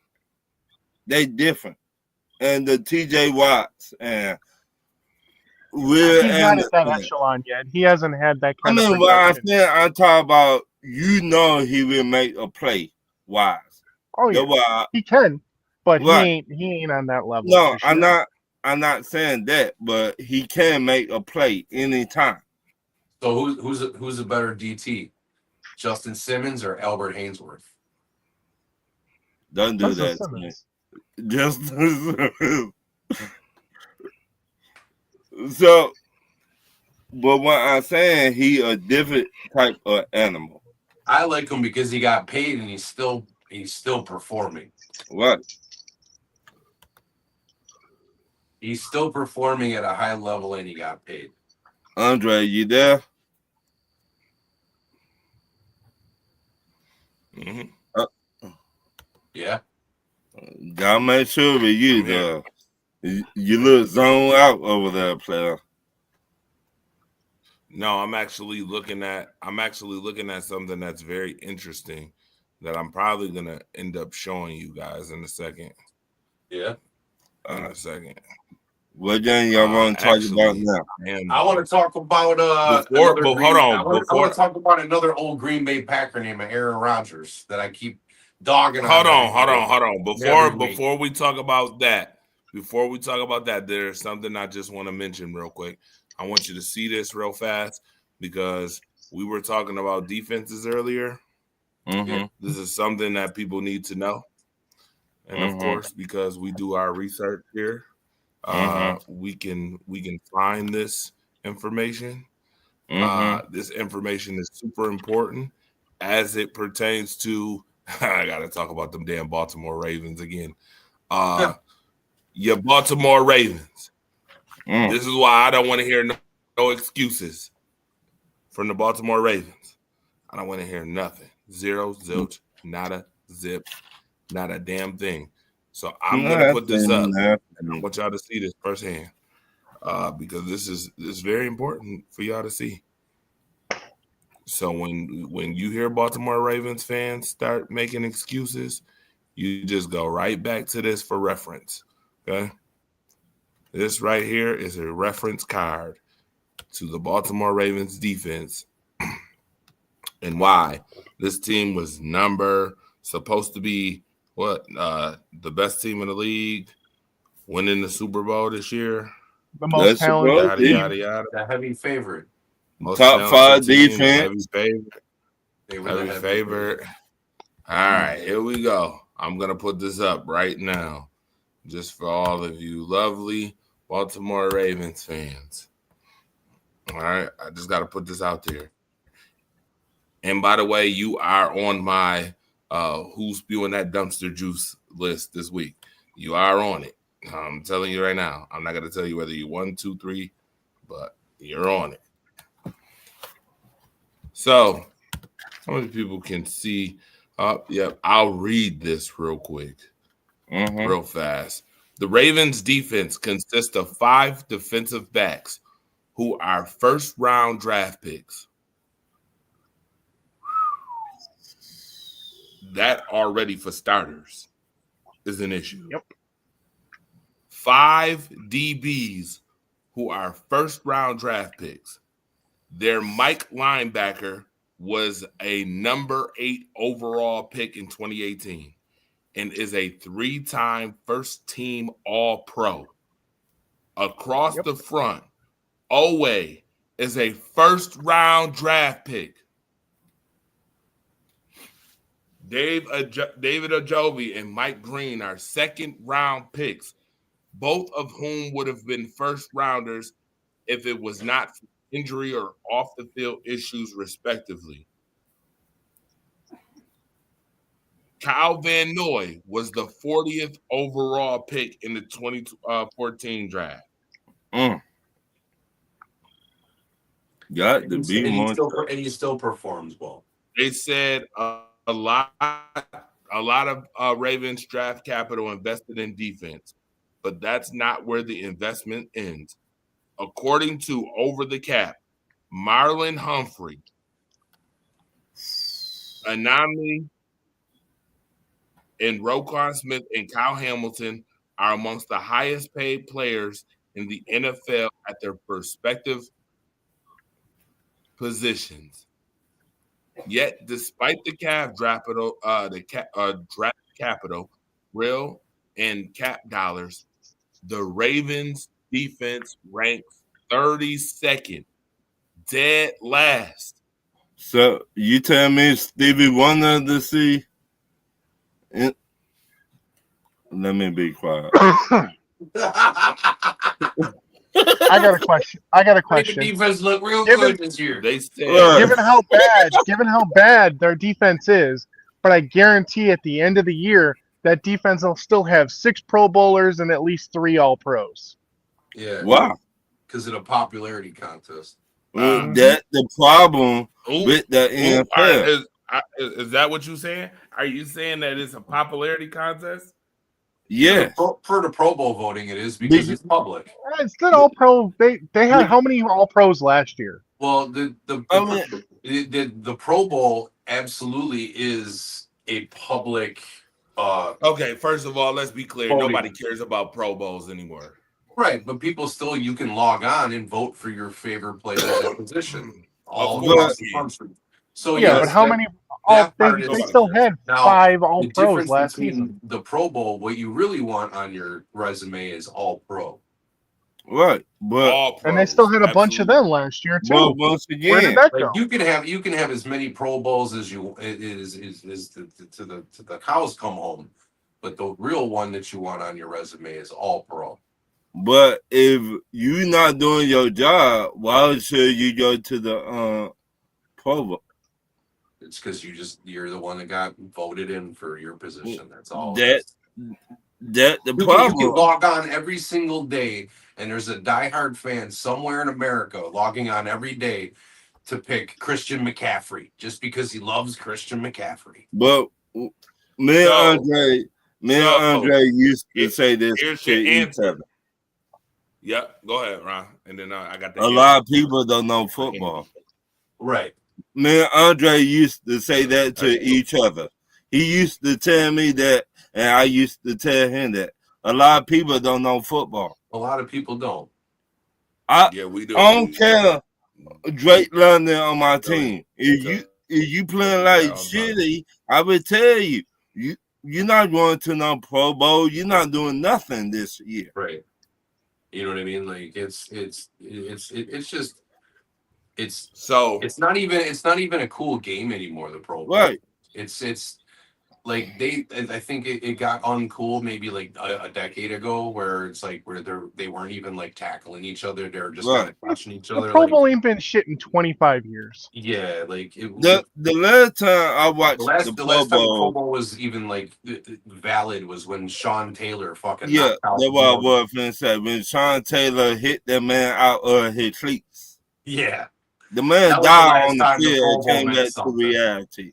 Now, if you did something where it was worth something, like I don't know, the Super Bowl be hosted in a NFC city next year if the NFC wins the Pro Bowl, like that would be cool, something cool to play for, like they do for like the Baseball? the All-Star for baseball All-Star game. You know what I mean? Like make it worth something. You know what I mean? Or give the other team more money or something. I don't know. They need to do something with it. Either that or just eliminate it altogether. Because nobody even wants to go watch nobody wants to go watch the can you catch 6 balls running through 4 rings and skipping through 5 squares, while doing a somersault onto a mat? No, nobody cares about that shit, man. Right. Not a real football fan. We don't care about all that fucking stupid shit. I don't think I've watched any of those skills challenges since I think if the highlights come up on Bledsoe was in TikTok, there. I watch, but that's about it. I ain't going out of my way to look for it. You know what I mean? Last time I did an actual cool skills challenge was like when Drew Brees and Drew Bledsoe and Kelly and all them. When Drew Brees was like a rook, and then Kelly was at the end of his reign, when they were just having fun doing. That's when the skills challenges were kind of cool. The ones that they do now, it's like it should be on, like, what did you say, Andre? What did you say about it should be on Nickelodeon? Well, no, it should be on PBS. If people don't know what PBS is, Andre know what PBS is. Because I couple more years there may not be PBS. I'd rather watch a Golden State LA Laker game than watch fucking the Pro Bowl antics. What? But Andre, next game, please. By the way, let me answer that question Andy had from last year. The Ravens had 4 All-Pros and 2 second-team All-Pros last year. Mm-hmm. And guarantee they'll probably get at least half that again this year. All Pro. They had four. They had 4 first-team All-Pros. Lamar Jackson, Patrick Ricard, Roquan Smith, and Marlon Humphrey were all first-team All-Pros last year. Second team All-Pro was Derrick Henry, and that was only because Saquon Barkley was the first team All-Pro. Yeah. And Saquon then Kyle Hamilton. And then Kyle Hamilton was a second team All-Pro. So they had 4 first round and 2 second team. 4 first team. Yeah, they don't have any excuse. They don't have any excuses. What? The talent's there. And I just read to you all the first rounders they got on that defense. Yeah, that's what I'm saying. It should not be no reason why they looking this bad. No. But public go ahead. Kimmel right now. Wow. What then y'all want to talk about next? Vikings and Steelers in Dublin. My man Aaron Rodgers out there throwing blocks. My man Aaron Rodgers out there throwing blocks. That's when you know he's feeling good. You know he's feeling good. He's throwing blocks out there. Andre, I thought he was finna throw his dentist at somebody out there. He was looking pretty limber out there. I'll tell you that much. That's funny. I thought a lot of folks said Aaron Rodgers was washed though. I absolutely said that. I've been bragging on him. I'm not about to let folks get away with that neither. Yeah, I'm no, not about to let folks sleep I- on that. I never said he was washed. I said I don't trust him, and I still said don't. he was washed. I said he was done. I said he was toast. And you know what? I'm glad he made me eat my words this week. I That was thought a good he ass- was that was a finna good throw ass his game. walker at somebody. He definitely made me eat my words this week, especially when he was arguing with Tomlin on whether or not to go for it. Like I saw a little fire in Aaron Rodgers that I haven't seen in about 5 years. They'll still be on first. They'll still get knocked out in the first round of the playoffs. But he kept telling them, "No, keep the fucking kickers off the field." And I Ooh. saw him. I The was like, Steelers. "He wants to go for it." But I was like, The "Let him go Steelers? The for it." Steelers will. The Steelers, depending on their matchup, will probably be first round exits like they always I are. want you to say depending on because the fact that you said just first round out. I need to know. Hold on. So wait a minute. I'm Wait a still minute. not sold. Hold on, folks. All right, let's draw up some pictures real quick. So if the Pittsburgh Steelers win the division, right? They would be what? What? Probably seeding the do you 4th think seed? they'll get? 4. Right now, they'd be the 4th seed. Wait a minute. So you think the AFC South team winner is going to be better than the AFC North team? I think right now, wouldn't they be the 4th seed if the season ended today? I'm just saying. There's 3rd or 4th. It's one of them two. Hold on. We're gonna look at the standings right now. Since you just pulled that out I think it would be the Bills, Chargers, then either Indy or They'd be Pittsburgh the right three- there. They would be the 3 seed. Well, they would be the 3 seed because the Colts Okay. just lost. Pittsburgh has won 2 in a row, and their differential is. You know what? They might be the 4 seed though. That's what I Yeah. said, 3 or 4. Because No, yeah, they are the 4 seed because in conference. The Colts have a 3-0 record in the conference. Pittsburgh has a 2-0 record in the conference. So yeah, they would be number 4. Who would be the 5th seed right now? Would that be Kansas City? Would that be Right now, looking at the standing, no, that would be Jacksonville. Or what about Denver? That's winnable. No, Denver's 2-2. Denver's 2-2. They'd be like they're like 7 or 8. Denver is actually 3rd in their division right now, which means So you have it would be Buffalo. Right now, the Chargers KC would be in. Chargers, Colts, Steelers 4. Jacksonville would be 5.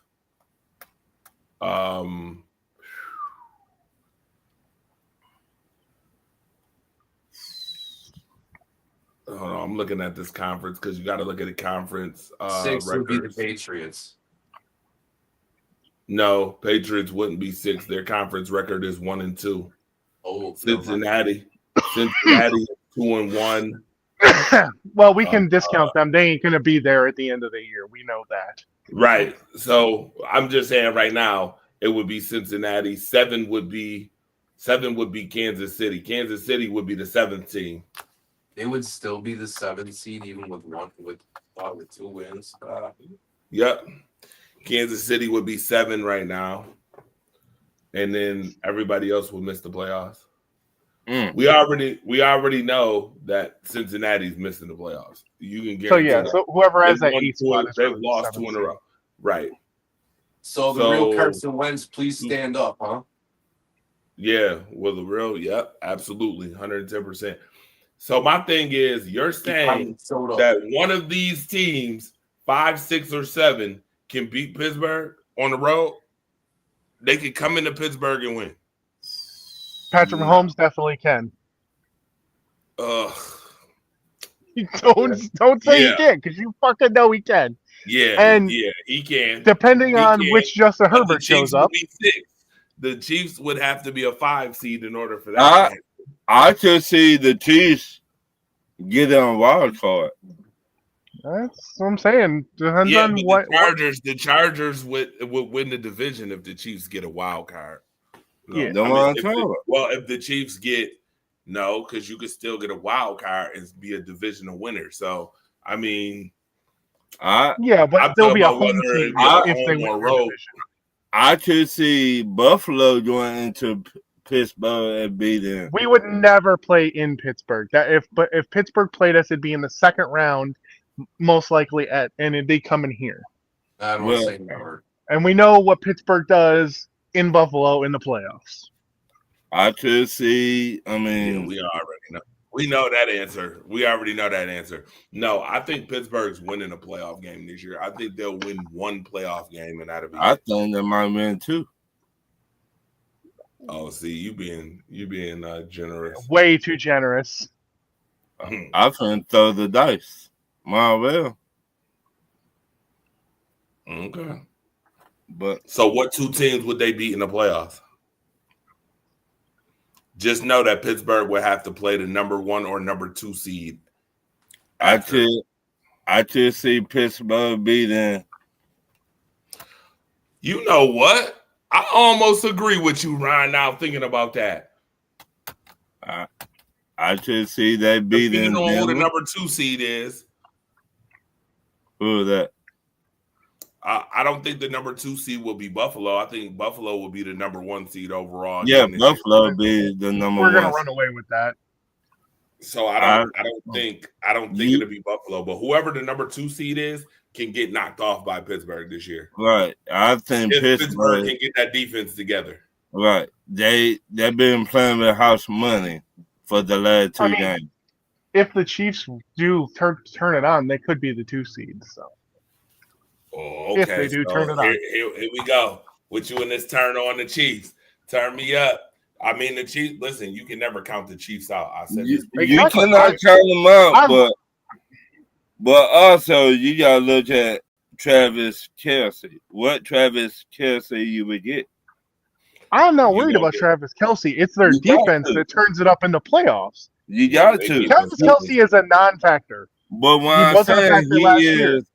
I'm saying he is a difference maker. He is no longer a difference. Where was he last year in the playoffs? Nowhere. He's not a difference maker anymore. I think Steve Spagnuolo is more of a difference maker for that team than Travis Kelce. They have 2 head coaches on that fucking team. Well, Steve Spagnuolo is a beast. When you literally listen, Steve Spagnuolo just ran the Ravens off of what they usually do in I mean, if he's so good, wait a minute. If he's so good, Andre and Andy, why he had not got no coaching job yet? He don't want a head coaching job. He can sit back, pick the people he wants for his defense, call his defense the way he wants, and let somebody else worry about the offense. Andy Reid has said that. He's been given interviews. He refuses to go. He has a great situation. He's over the head coaching thing. He just wants to win as a defensive coordinator. I mean, Steve Spagnuolo is the same guy who beat the Bills in the Super Bowl with the Giants. No, that was Belichick, wasn't it? That was Belichick. That was no, it wasn't. That was Spagnuolo. That was Belichick. I thought that was Belichick. You don't want to check that. You better go check that. You better go check that. I think you can check that one. I watched it on TV. I hear cricket. Oh, you watched it on TV? Okay, watch this. Ready? It's Bill Belichick. Belichick's got Belichick's got 7 rings, 5 with New England and 2 with the Giants. Okay, because he was the defensive coordinator. Sir, Super Bowl 25 XL2. What Super Bowl is that? XL2. Yeah. 22. X. XL2. But 42. Steve Spagnuolo has won 4 Super Bowls as a defensive coordinator. He won 1 with the Giants. What year though? 2000s? Yeah, I'm messing with y'all. It's 2007 that he won. I'm about to say I was It gonna say wasn't. I know that It was wasn't against Belichick. the Bills. It wasn't against the Bills. It was against the Patriots. Yeah. Hey, he got one over Brady. Yeah, he got one on Brady. Yeah. Belichick was the one who beat the Bills. Defensive. But- Yeah, I mean, he had a He said, "I watched it." he had a great game plan. You know, I like to antagonize y'all off the again. field. That's What to pretty say? much what the I game know plan- what I'm talking about here with this one for sure. Yeah, I like to antagonize y'all. And again, Bill Belichick not only took a Super Bowl from the Bills, but he also took 17 seasons from them too. Yeah, Lord pretty have much. It's okay. Now he's paying his dues in North Carolina. Yeah. Yeah, Bill Belichick won 2 Super Bowls as a defensive coordinator with the Giants. And he I won believe 6. that the he first won one 6 was as against a- the Broncos, and the second one was against the Bills. Mm-hmm. Good Elway that and you remember that Giants Broncos Super Bowl. How many people Elway and remember Kelly. That was 86. 86. Mm-hmm. It's 87 because 87 was Denver and Washington, and Doug Williams was the MVP of that Super Bowl. The year after that, Doug Williams whooped that ass. and it was Cincinnati and San Francisco, and I believe that one was when John Taylor caught the touchdown pass. It was 20-16, I believe, was the end of that game, or 20. It was 20-6 or 20-16 that game. That one was a really good Super Bowl to watch, and then that's when they played. It was George Seifert took over San Francisco, and then they buried Denver in the Super Bowl because Denver was the Bills before the Bills were the bad, big old bad fucking losing team in the Super Bowl. The Broncos were the first ones to do it, to lose all them Super Bowls. The Vikings have in a lost short 4 period Super of Bowls time. as well. They were the Bills before the Bills were the Bills. Because they kept going to the Super Bowl, and Elway just couldn't get it done. Couldn't get it done. Until they gave him a run game. Man, when they had that team in 99, was it 99 and 2000? No, 2001, 2002, whatever, with Elway or 99 to 2000, 2000 99 to and 2001. Yeah, the one with Terrell Davis, man, that team was a fucking monster. When they played Green Bay in that Super Bowl, you knew they were gonna just. I lived in Denver when that happened. That season got Terrell Davis in the fucking Hall of Fame. That season alone. That dude was a monster that season. Yep. Yeah, dude. And then my favorite Super Bowl that I probably watched, honestly, that wasn't like, you know what I mean, like not a homer being like watching the Bills playing the Super Bowl. Obviously, we didn't like any of them. If you had to pick one, you'd pick the first one. My favorite Super Bowl to watch was the Patriots versus the Panthers. That Super Bowl was fucking awesome to watch. It started off slow, and then it was just like boom, boom, boom, score, score, score, score. It was great. That was awesome cinema, that game. Deshaun Foster. I was pulling for that dude to win. Him and Peppers. I wanted them two to win the Super Bowl that year. And that's when they had Ron Any Smart. Patriots loss was the best Super Bowl to watch. He Hate Me. That was when He Hate Me was on fucking Panthers. Rod Smart. Any Patriots loss was the best Super Bowl to watch. That Tyree catch, man, that's going to haunt Tom Brady for the rest of his life. All right, what's the next game? Keep going. What do we got? Oh, here we go. The Bills versus the Saints.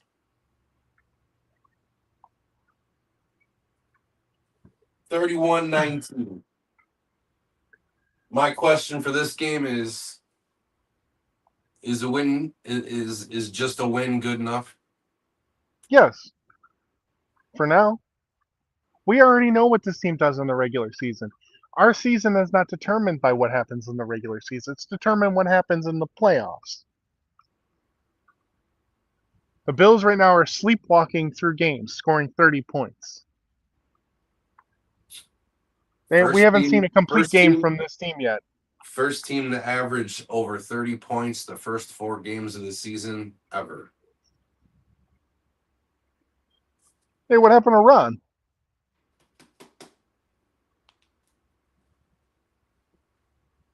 I noticed it got a little quiet.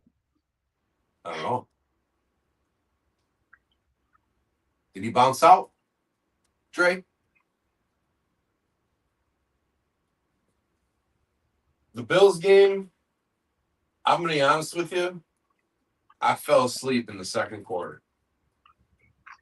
Because that's how kind of fucking bored I was. It's fair. I wanted to stay up through the game and watch it, but it was just kind of pedestrian to me. Like I don't know. I think maybe they took on the persona of what everybody's talking about. We're just not showing anybody anything. I'm sure it's a little bit of that. Until we have to show anybody anything. And I think that's where the Bills' mindset is right now. And I think they have them on the sheet. And I think Joe Brady has his finger on the trigger. And I think he's just not pressing it because he doesn't have to. And I think they have a whole bunch of plays that they have set up. And I think that we're at the point now where the teams that we're playing, they got 2 sets of plays. The plays that we're going to run with the whole game and the plays that if we have to use. Mm-hmm. I think that's the mentality that they got going in because, I mean, let's be honest, the opponents that we're playing all the way up until the Chiefs game, they're not really good opponents. And Atlanta might give us something. But I'll say this though: the Saints wanted to punch us in the mouth this week. They definitely didn't come in here, as a cream puff. Well, we're an undefeated team. We have a name. Everybody's going to give us their best. So everybody's going to give us their best shot. Like I said, we haven't seen this team play one complete game this year yet. We're 4-0, undefeated. I will say this: it is nice to not have to have Josh put the cape on every week. Maybe it's just he needs to put it on for a drive, a play. I mean, that's what it's come down to. He doesn't have to do it all game, every game. This team that we played, though, they played themselves out of a win, though, because they were running the ball well. They were running the ball well. The Philly special, really? That was a stupid fucking call. Like anybody. You didn't need to do that down there. You didn't. You were running the ball just fine. Miller and Kamara, the 1-2 punch that they had going on, because Miller runs just like Kamara does anyway. He looks like the younger version of Kamara on the field. He looks very good. He's a little bigger though. He's a little more sturdy. He's a little bruiser. I like him. He looks like he's gonna do well for himself. Spencer Rattler looks stupid. He's not a good quarterback. He's really not.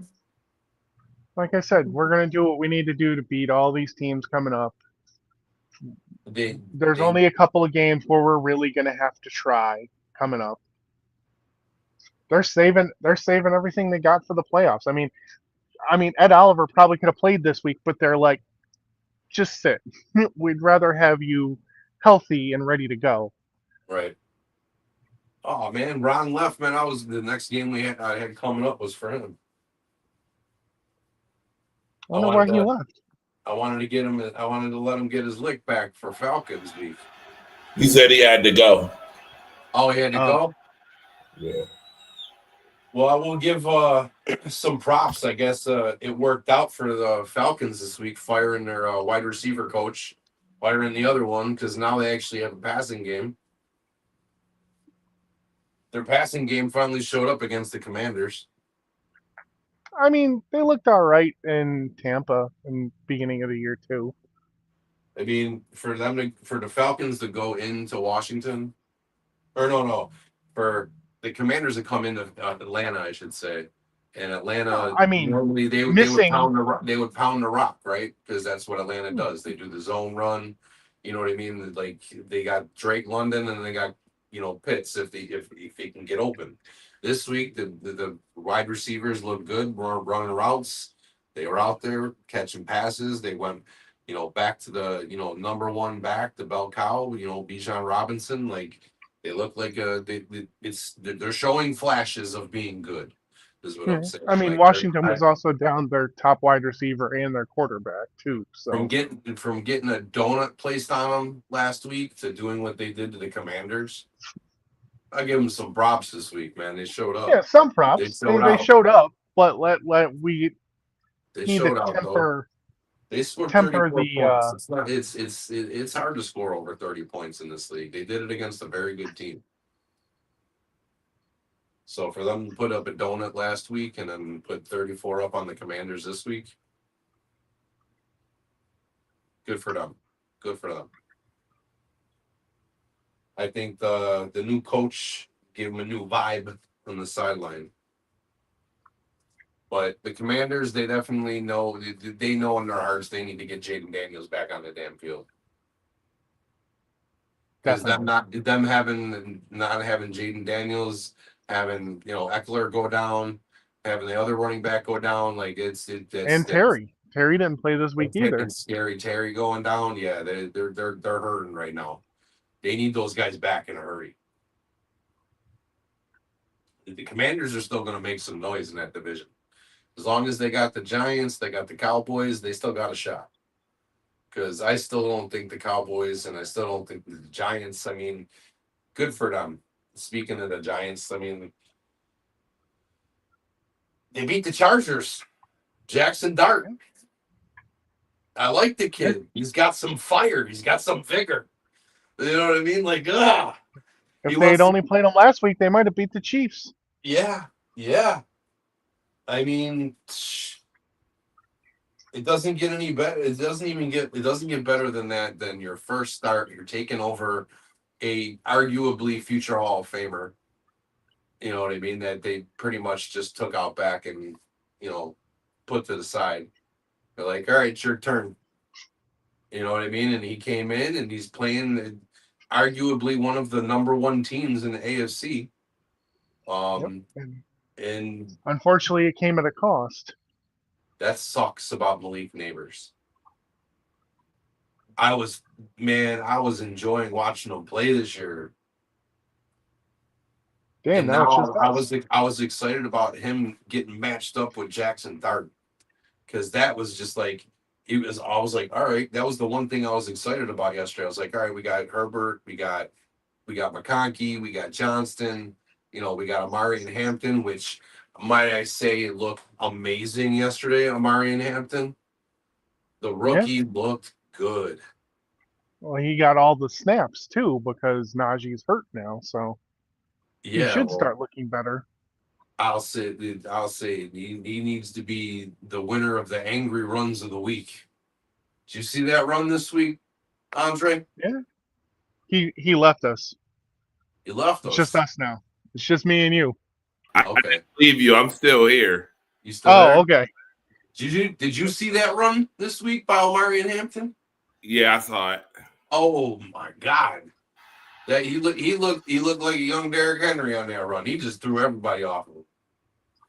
I was impressed. That kid, the kid's gonna be very good. But for Jackson Dart to have enough poise, go in, and even give, it was kind of a backhanded compliment to Russell Wilson because he sat on the bench this season to start the year. But at least he complimented Russell Wilson about letting graciously let him take over the team. So I mean, the kid had a really good start. Seems like Daboll's happy with him. Sounds like he saved Daboll's job for another at least a half a season for the move that he made. Well, it depends on what happens. Looking a little dismal for Daboll over there. I was kind of feeling bad for him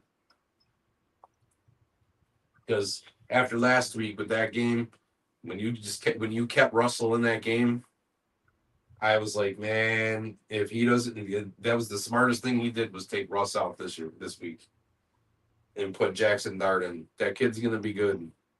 When he took off, that kid had some wheels on him. When I saw him scramble up, up the middle for that touchdown, and he had a little bit of wheels on him. That acceleration was real fast. So That it was. I don't see. He's still a rookie though. He's gonna make mistakes, but it sucks that he's not gonna have his number one wide receiver. Now he's stuck with who? Deontay Johnson. Who does he got for wide receivers out there in New York anyway? I don't know. That's actually a good question. You know what I mean? Like, it sucks. You just got your number one wide receiver going out. Who the fuck they got left? Yeah, that's. I know they got that kid who used to play in tennis. Like, he played at Tennessee and they drafted him. He was fast. That's all I remember.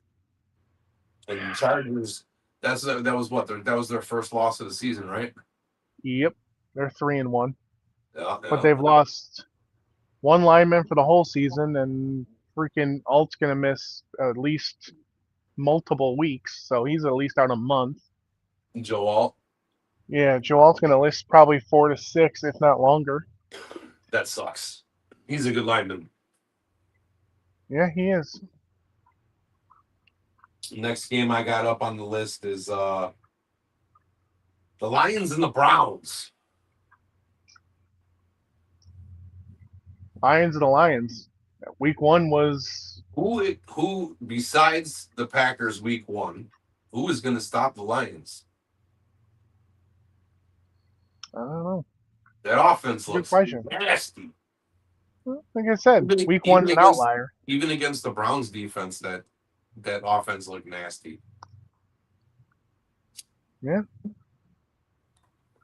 It does. Well, you got a two-headed monster at running back, and then obviously their receivers are their receivers. So Jared Goff. Everybody wanted to know if he could sustain it.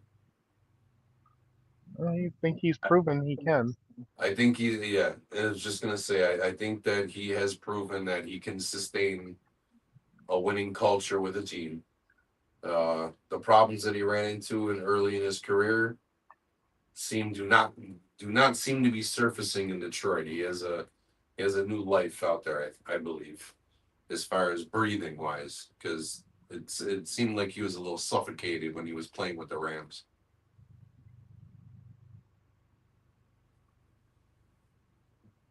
At least that's what I see. Pretty much. Let me see.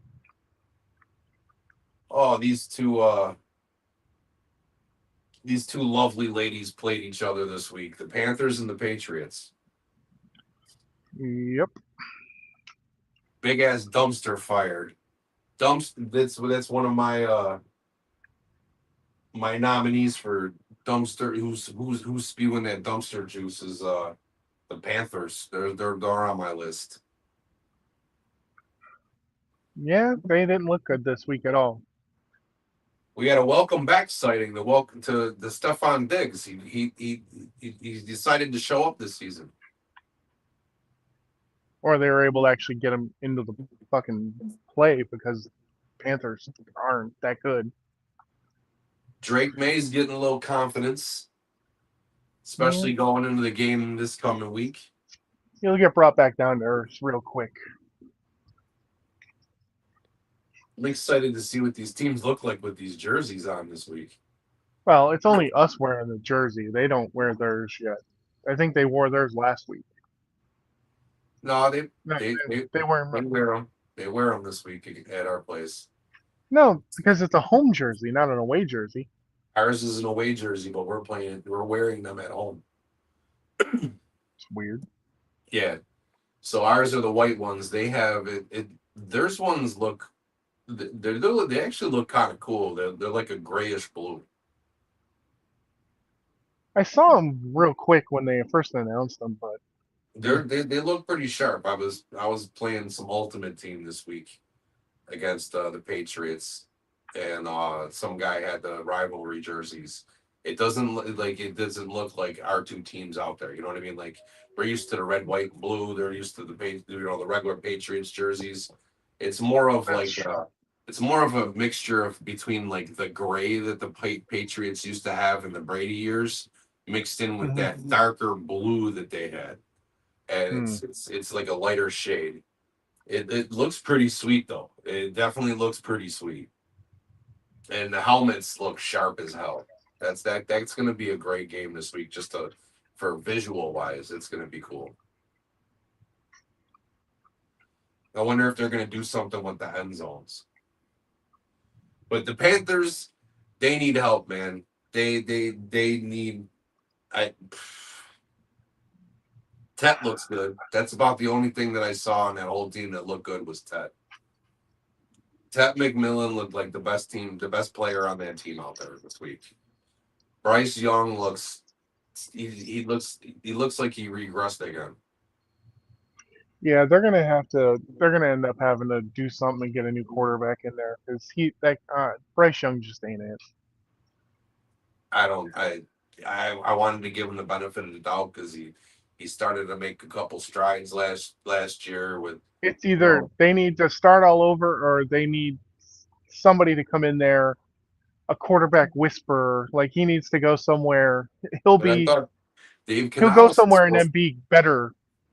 Dave He'll Canales be is supposed to be the guy though for the quarterbacks. He well. doesn't seem to be doing it. You know what I mean? Like When it ends up backing up in Minnesota and somebody gets hurt again, and then he gets to play and he'll look good. That's what it seems like. Everybody looks good in Minnesota. we got next game up on the list. We got Eagles and Bucks. Oh, the Bucks came so close to tying that fucking game up. So did everybody get faked out when they did the fake tush push? It's about time. I only had to run it for like 3 years fucking straight before they called something different. Did you check that out on the game this weekend, Andre?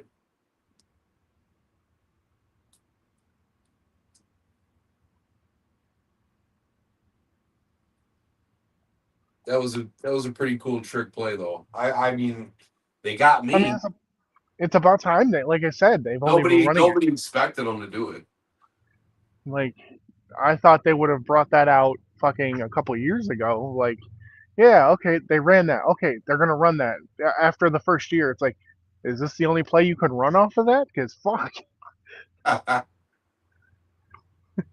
finally, it took 3 years, but we finally got something different. It's not It's the just same more of thing. like their offense has become so predictable, and it's like, come on, man, and like they're not like Hurts. Like, dude, you have AJ Brown, Devontae Smith, Goddard, and you still are just not throwing it downfield. And like Oh, did you see you AJ were Brown's doing it last year. already You were already doing it tweeting out last. random weird shit? You know what I mean? Like you did it last year. Like you threw downfield last year. I haven't seen Jalen Hurts throw downfield more than 20 yards, maybe like 3 or 4 times this season. And Well, that's why. I don't even know if that's a fact, but I haven't seen any big plays or big, shots downfield that were they were like he was shooting the ball downfield to AJ Brown, during the season last year multiple times. Devontae Smith multiple times. This year, I haven't seen them take shot plays. I haven't seen them, post patterns down the middle, like taking a nice little shot. It's just more of like rollout. If it ain't there, I'm gonna run, or I'm gonna hit Goddard, or I'm gonna hand it to Saquon. It's more of like it's pedestrian, minuscule at this point. And my Like I question said, is, that's why AJ Brown is. are they the best in the NFC, or are they just enough? Or are they doing the same thing that I believe the Bills are doing? Do they have one set of plays for each team that they're playing, and plays where, all right, we might need this one? Are they doing the same thing? Are they just showing just enough? And are they the best team, or are they just doing just enough to get the wins? It's hard to say, but the Philadelphia Eagles are still undefeated and they're still the best team in the NFC. I mean, until someone knocks them off or punches them in the mouth for a week, that's all I see. Well, if they are holding plays back, somebody better tell AJ Brown because it doesn't sound like he's too happy because he's tweeting weird shit again. Out there talking about just wave and say goodbye. Some off the wall, weird, random shit that he's talking. So he's not happy. So if they're holding plays back, somebody need to tell him like, hold on, man, don't you want to win? Because Right. he don't sound too happy to me. Trouble in paradise is a brewing. The Bucks. I like the fact that no matter what Baker's got, he's going to work with what he's got. Like I thought he was cocky when he was in Cleveland. I think he's matured since he's been in the league, and I think that maturity has you've seen it out on the field the past season and a half. You know, ever since he went to the Rams and he had to eat crow for a couple games, come in, you know what I mean? It was his last shot. This is my shot to prove something. He's come into Tampa Bay and he's performed. I mean, you can't really say anything bad about Baker this season. He's one of the top QBs in the league this season. He's a top 5 quarterback this year. Yeah. I mean, I'm not saying his whole career, but this year, oh yeah, for sure. We're just talking about this year. Yeah, but for sure. Baker is they could have won this game. Me. They could have and should have won this game. Special Tampa teams. was in it. Fucking special teams. Oh, special teams again. Philly gonna have to see Tampa again. Both Tampa and the Rams. I'm gonna give Philly fits, and So we'll see about those we got teams in the 3 NFC games. North. We got 2 games to go because we kind of like went over the Bengals and the Broncos in the beginning of the second. Yeah, we don't need to rehash that. No, but we got the Colts and the Rams. 27-20. The Colts had this game.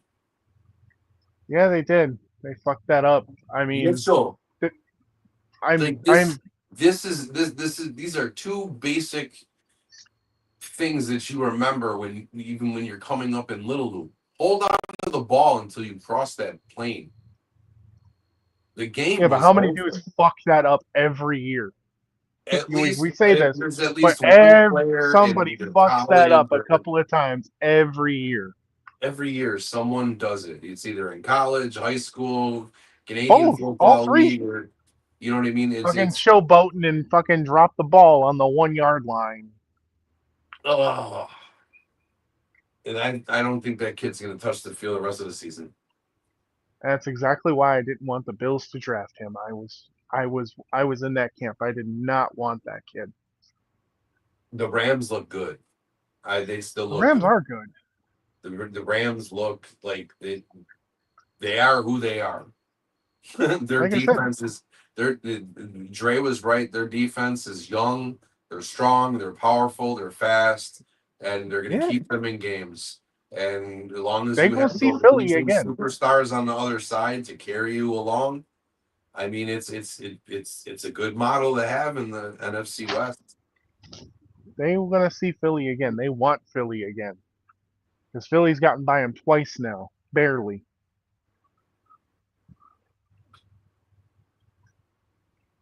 If they play them in the playoffs,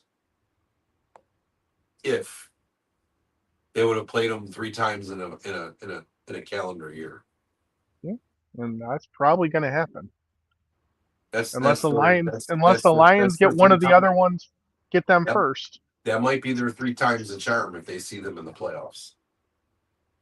Unless they have to play the Lions first. That'll be... Yeah. Well, those are going to be some good games either way. That's going to be some good football. The NFC playoffs this year, I think, are going to be really good playoffs. Like, it's going to be the Packers. It's going to be the Lions. It's going to be Philly. It's going to be Tampa. Those are the 4 that. And then it's going to be LA. Those 5 teams. Yeah, It's boo. It's just who's going to get the last two spots. Someone we don't know, and someone that we look at it on a regular basis and just don't think that they got it. Mhm. Seattle might be one of them. Can't forget about them. Seattle. And then it'll be Seattle and probably somebody else. It could be, who knows? Could be Chicago. Could be Minnesota. I don't really trust anyone in the AFC South yet. And Falcons. then, I would trust Seattle and Chicago and I Minnesota would more. trust that the Falcons will get in just based on the division. Yeah, but then that means you're basically saying they're getting in on the division, but Tampa's in their division, so it's not like but they're going to that's- win that division. But the way that Minnesota's playing, and you don't know how long McCarthy's out, and I mean, if McCarthy Wentz played well McCarthy this comes week. back this week or next week, then Minnesota's back on a path. But as long as they got Wentz behind, Minnesota ain't doing dick. You say that, but then they blew out what's their? It They was blew out somebody last week. It was Cincinnati. They put up more points than the Broncos did, and we think the Broncos might make the playoffs. So I mean,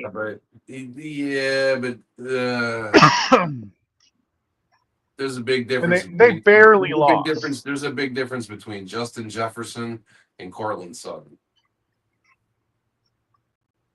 This is true, but how many touchdowns did There's Justin a Jefferson very big difference between Justin Jefferson and Cortland Sutton. Yes, there is, but how many touchdowns did Justin Jefferson get? I don't think he scored last week, did he? If he did, it was only one. He put up a bunch of yardage, I believe. And then the last game we got on the list for the week, we got the Miami Dolphins and the New York Jets. The garbage bowl. This game was everything we thought it was going to be. And a lot less. Oh my God. But you know what? It sucks that Tyreek went down, though. I don't wish that on nobody. We lost 2 wide receivers this week again. We lose mid-league neighbors, and we lose Tyreek Hill. I don't root for injury, but I also don't like Tyreek Hill because of the things he's done. You know what I mean? Like it's what is going on? Like, why are we getting so many torn ACLs every single season? People go down because they're not playing on grass; they're playing on that shitty fucking turf. That's why. And this game was what it was in Miami. Yeah, and Miami plays on turf. Miami plays on turf.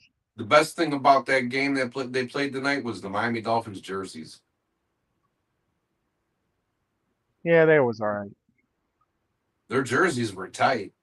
I like the black with the green and the orange. That looked pretty nice.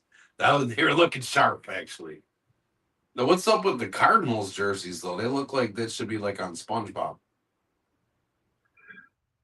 Looks like they had a bunch of cartoon bubbles on them.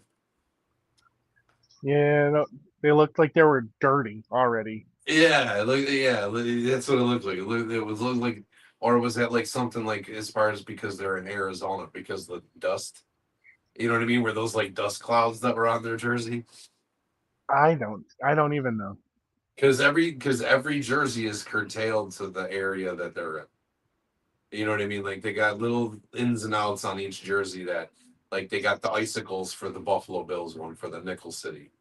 You know, they got that's why I'm sitting there. I'm like, all right, maybe there's always a little thing that they got. The Green Bay ones look sweet though, but the helmets look all, the Green Bay alternate jerseys are fire because it looks. I haven't seen that. Oh, they're so sweet because the helmets that they have, they're actual helmets, but they're painted to look like the old school 1920s helmets. That's interesting. And it looks super cool, dude. Like when they come out with them this year, it's gonna be pretty sweet. Because the only thing different is that there's a face mask, but it's painted to look like the old school helmets. It's pretty sweet. I was looking at them like, oh, I'm like that's a throwback, but they look pretty dope. I'm gonna have to eyeball that. So going week- forward, we got the Dolphins. Their only weapon is going to be the Penguin. Waddle. Well, they're running. They have Achan, so I mean, what they'll have to do is use Achan more as a wide receiver while letting their other running back touch the ball. Well, I mean, now we're gonna see if Mike McDaniel acts the blue. If he is this offensive genius that he is, can he switch the Miami Dolphins game plan to, instead of passing West Coast, now he's gonna have to do a running West Coast. He could still be passing. Like I said, Achan is a good receiving back. Could line up at wide receiver quite a bit. No, He's still got Waddle. But that's what I mean, though. Like Malik, their third running back, Malik Washington. He was up and coming. I had faith in him, especially going there. They get him the ball, he could do something. The wide receiver. Yeah, Malik Washington. He's only his second year, so I mean he can still show you something. That's the kid that was in Pittsburgh. Yeah, I think he was in Pittsburgh in college. Something like that. So anything else you got added to this? What do you got, Andre? I know you got something up your sleeve over there.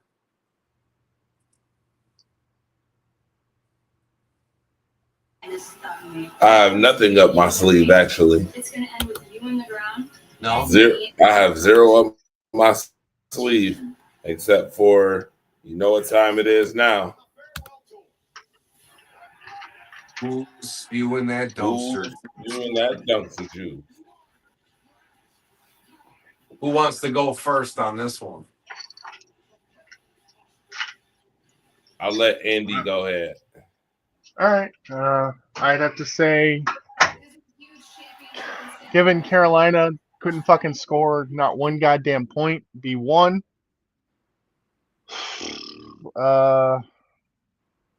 Carolina, given how they got blown the fuck out by the Patriots, would be two. And Baltimore is number three because that defense is fucking awful. And their quarterback quit on their team.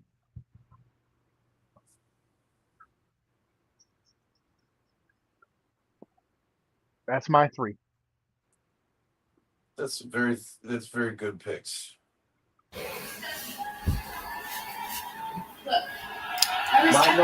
My number one team for the dumpster fire of the week. Last year, I've been proving myself. The Titans are spewing that dumpster juice big time. For 260. The Titans are they're clueless of what they're doing. They don't even have a direction. Who's been on top for 2 weeks and changed So my they're story? number one for me. We're both going to get on that flight to Australia. We're both flying across the globe. But one thing will remain Number the same. 2 for me is the Panthers. Always will be. It's another team that it's just like it's painful to watch that team play a game. Because you don't know what they don't know what they want to do. And number 3, this is probably going to be the same team for me the rest of the season, the Bengals.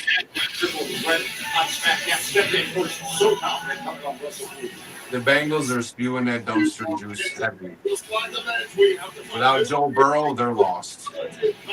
Sorry.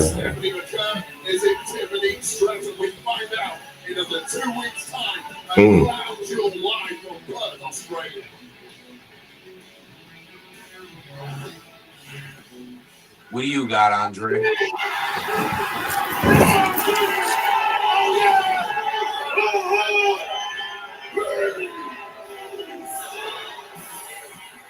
You watching some Raw highlights? No. Oh, you hear it in my background? Yeah. Yeah. Well, number one is definitely Tennessee for spewing that dumpster juice. Cam Ward has the worst QBR. Has been sacked the most. He's got to take his bumps. Year one has not been nice to Cam Ward so far. No, it has not. No. Number 2, the Los Angeles Chargers. You lost to the New York Giants.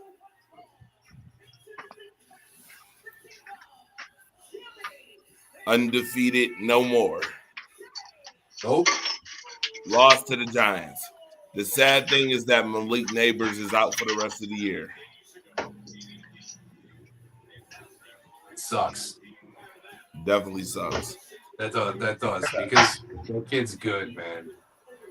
The Chargers, number 2, and number 3 is the Carolina Panthers. After you put up 30-0 on the Falcons, the next week you get beat by damn near 30. You win by 30 and damn near get beat by 30. The next week, year number 3 on my list. To the Patriots. To the Patriots. Which, by the way, Buffalo better be careful this week. You thinking trap game? Definitely a trap game. Buffalo better be careful. And they got Diggs coming back to town. Yep. Revenge game. Definitely a revenge game. Revenge game for who? Diggs. Right. Is the question.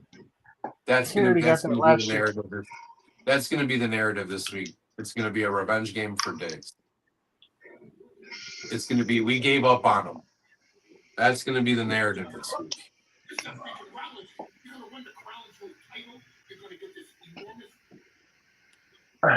But technically, didn't he get that last year when he was on Houston?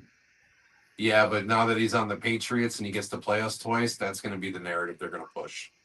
Because it's the only story they can they can push.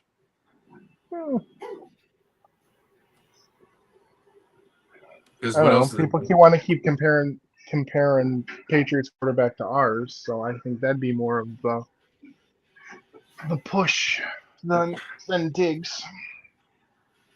I keep hearing how he plays just like Josh Allen all the time, so I guess that's what I hear. They're still good friends.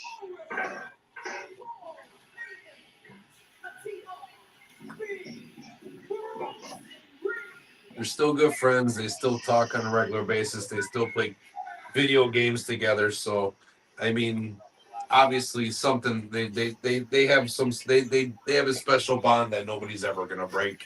That they only know. But Josh is not going to be some slump this week. I think if we win or we lose, I think that if we win or if we lose that game, it's going to be based on decisions that Josh makes behind center. Everybody is considered legal for the match in like pinfall or submission. All legal, all times. I got that game going 31-24 Bucks. This particular match reminded 5 referees at this rate. One referee has to do at least for now. I got us winning 30-10. I think they'll score more than that. Our defense isn't back to full force yet. So I really like that start from the Usos. It was the right thing to do. Usos just No Usos. matches. Big Wade Barrett. 9 days ago, WrestlePalooza. Gonna try something different this time. Try and get the jump on these young lads. Yeah, I was going to ask you. It's why there's the splashes hitting up into the corner when you consider the damage that we were saying. How do you attack it? We just got the answer. what's next? And a right hand from Jay and another from Jimmy.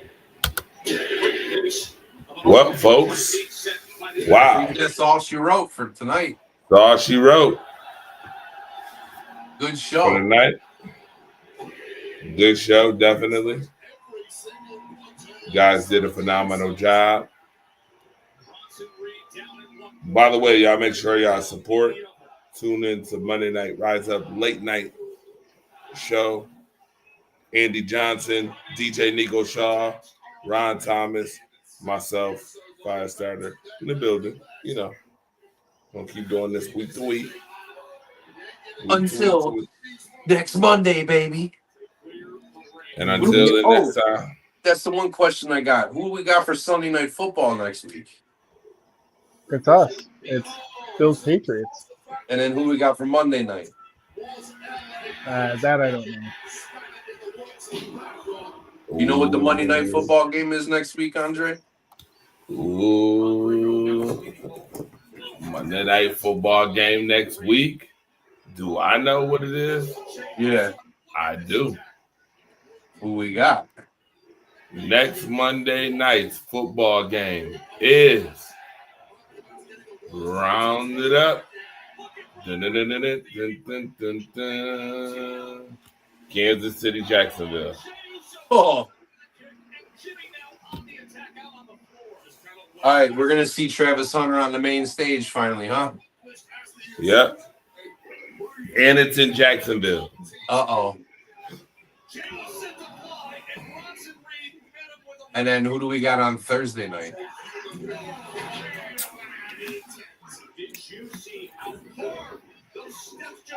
Thursday night football this week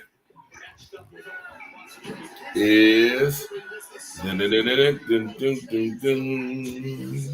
49ers Rams.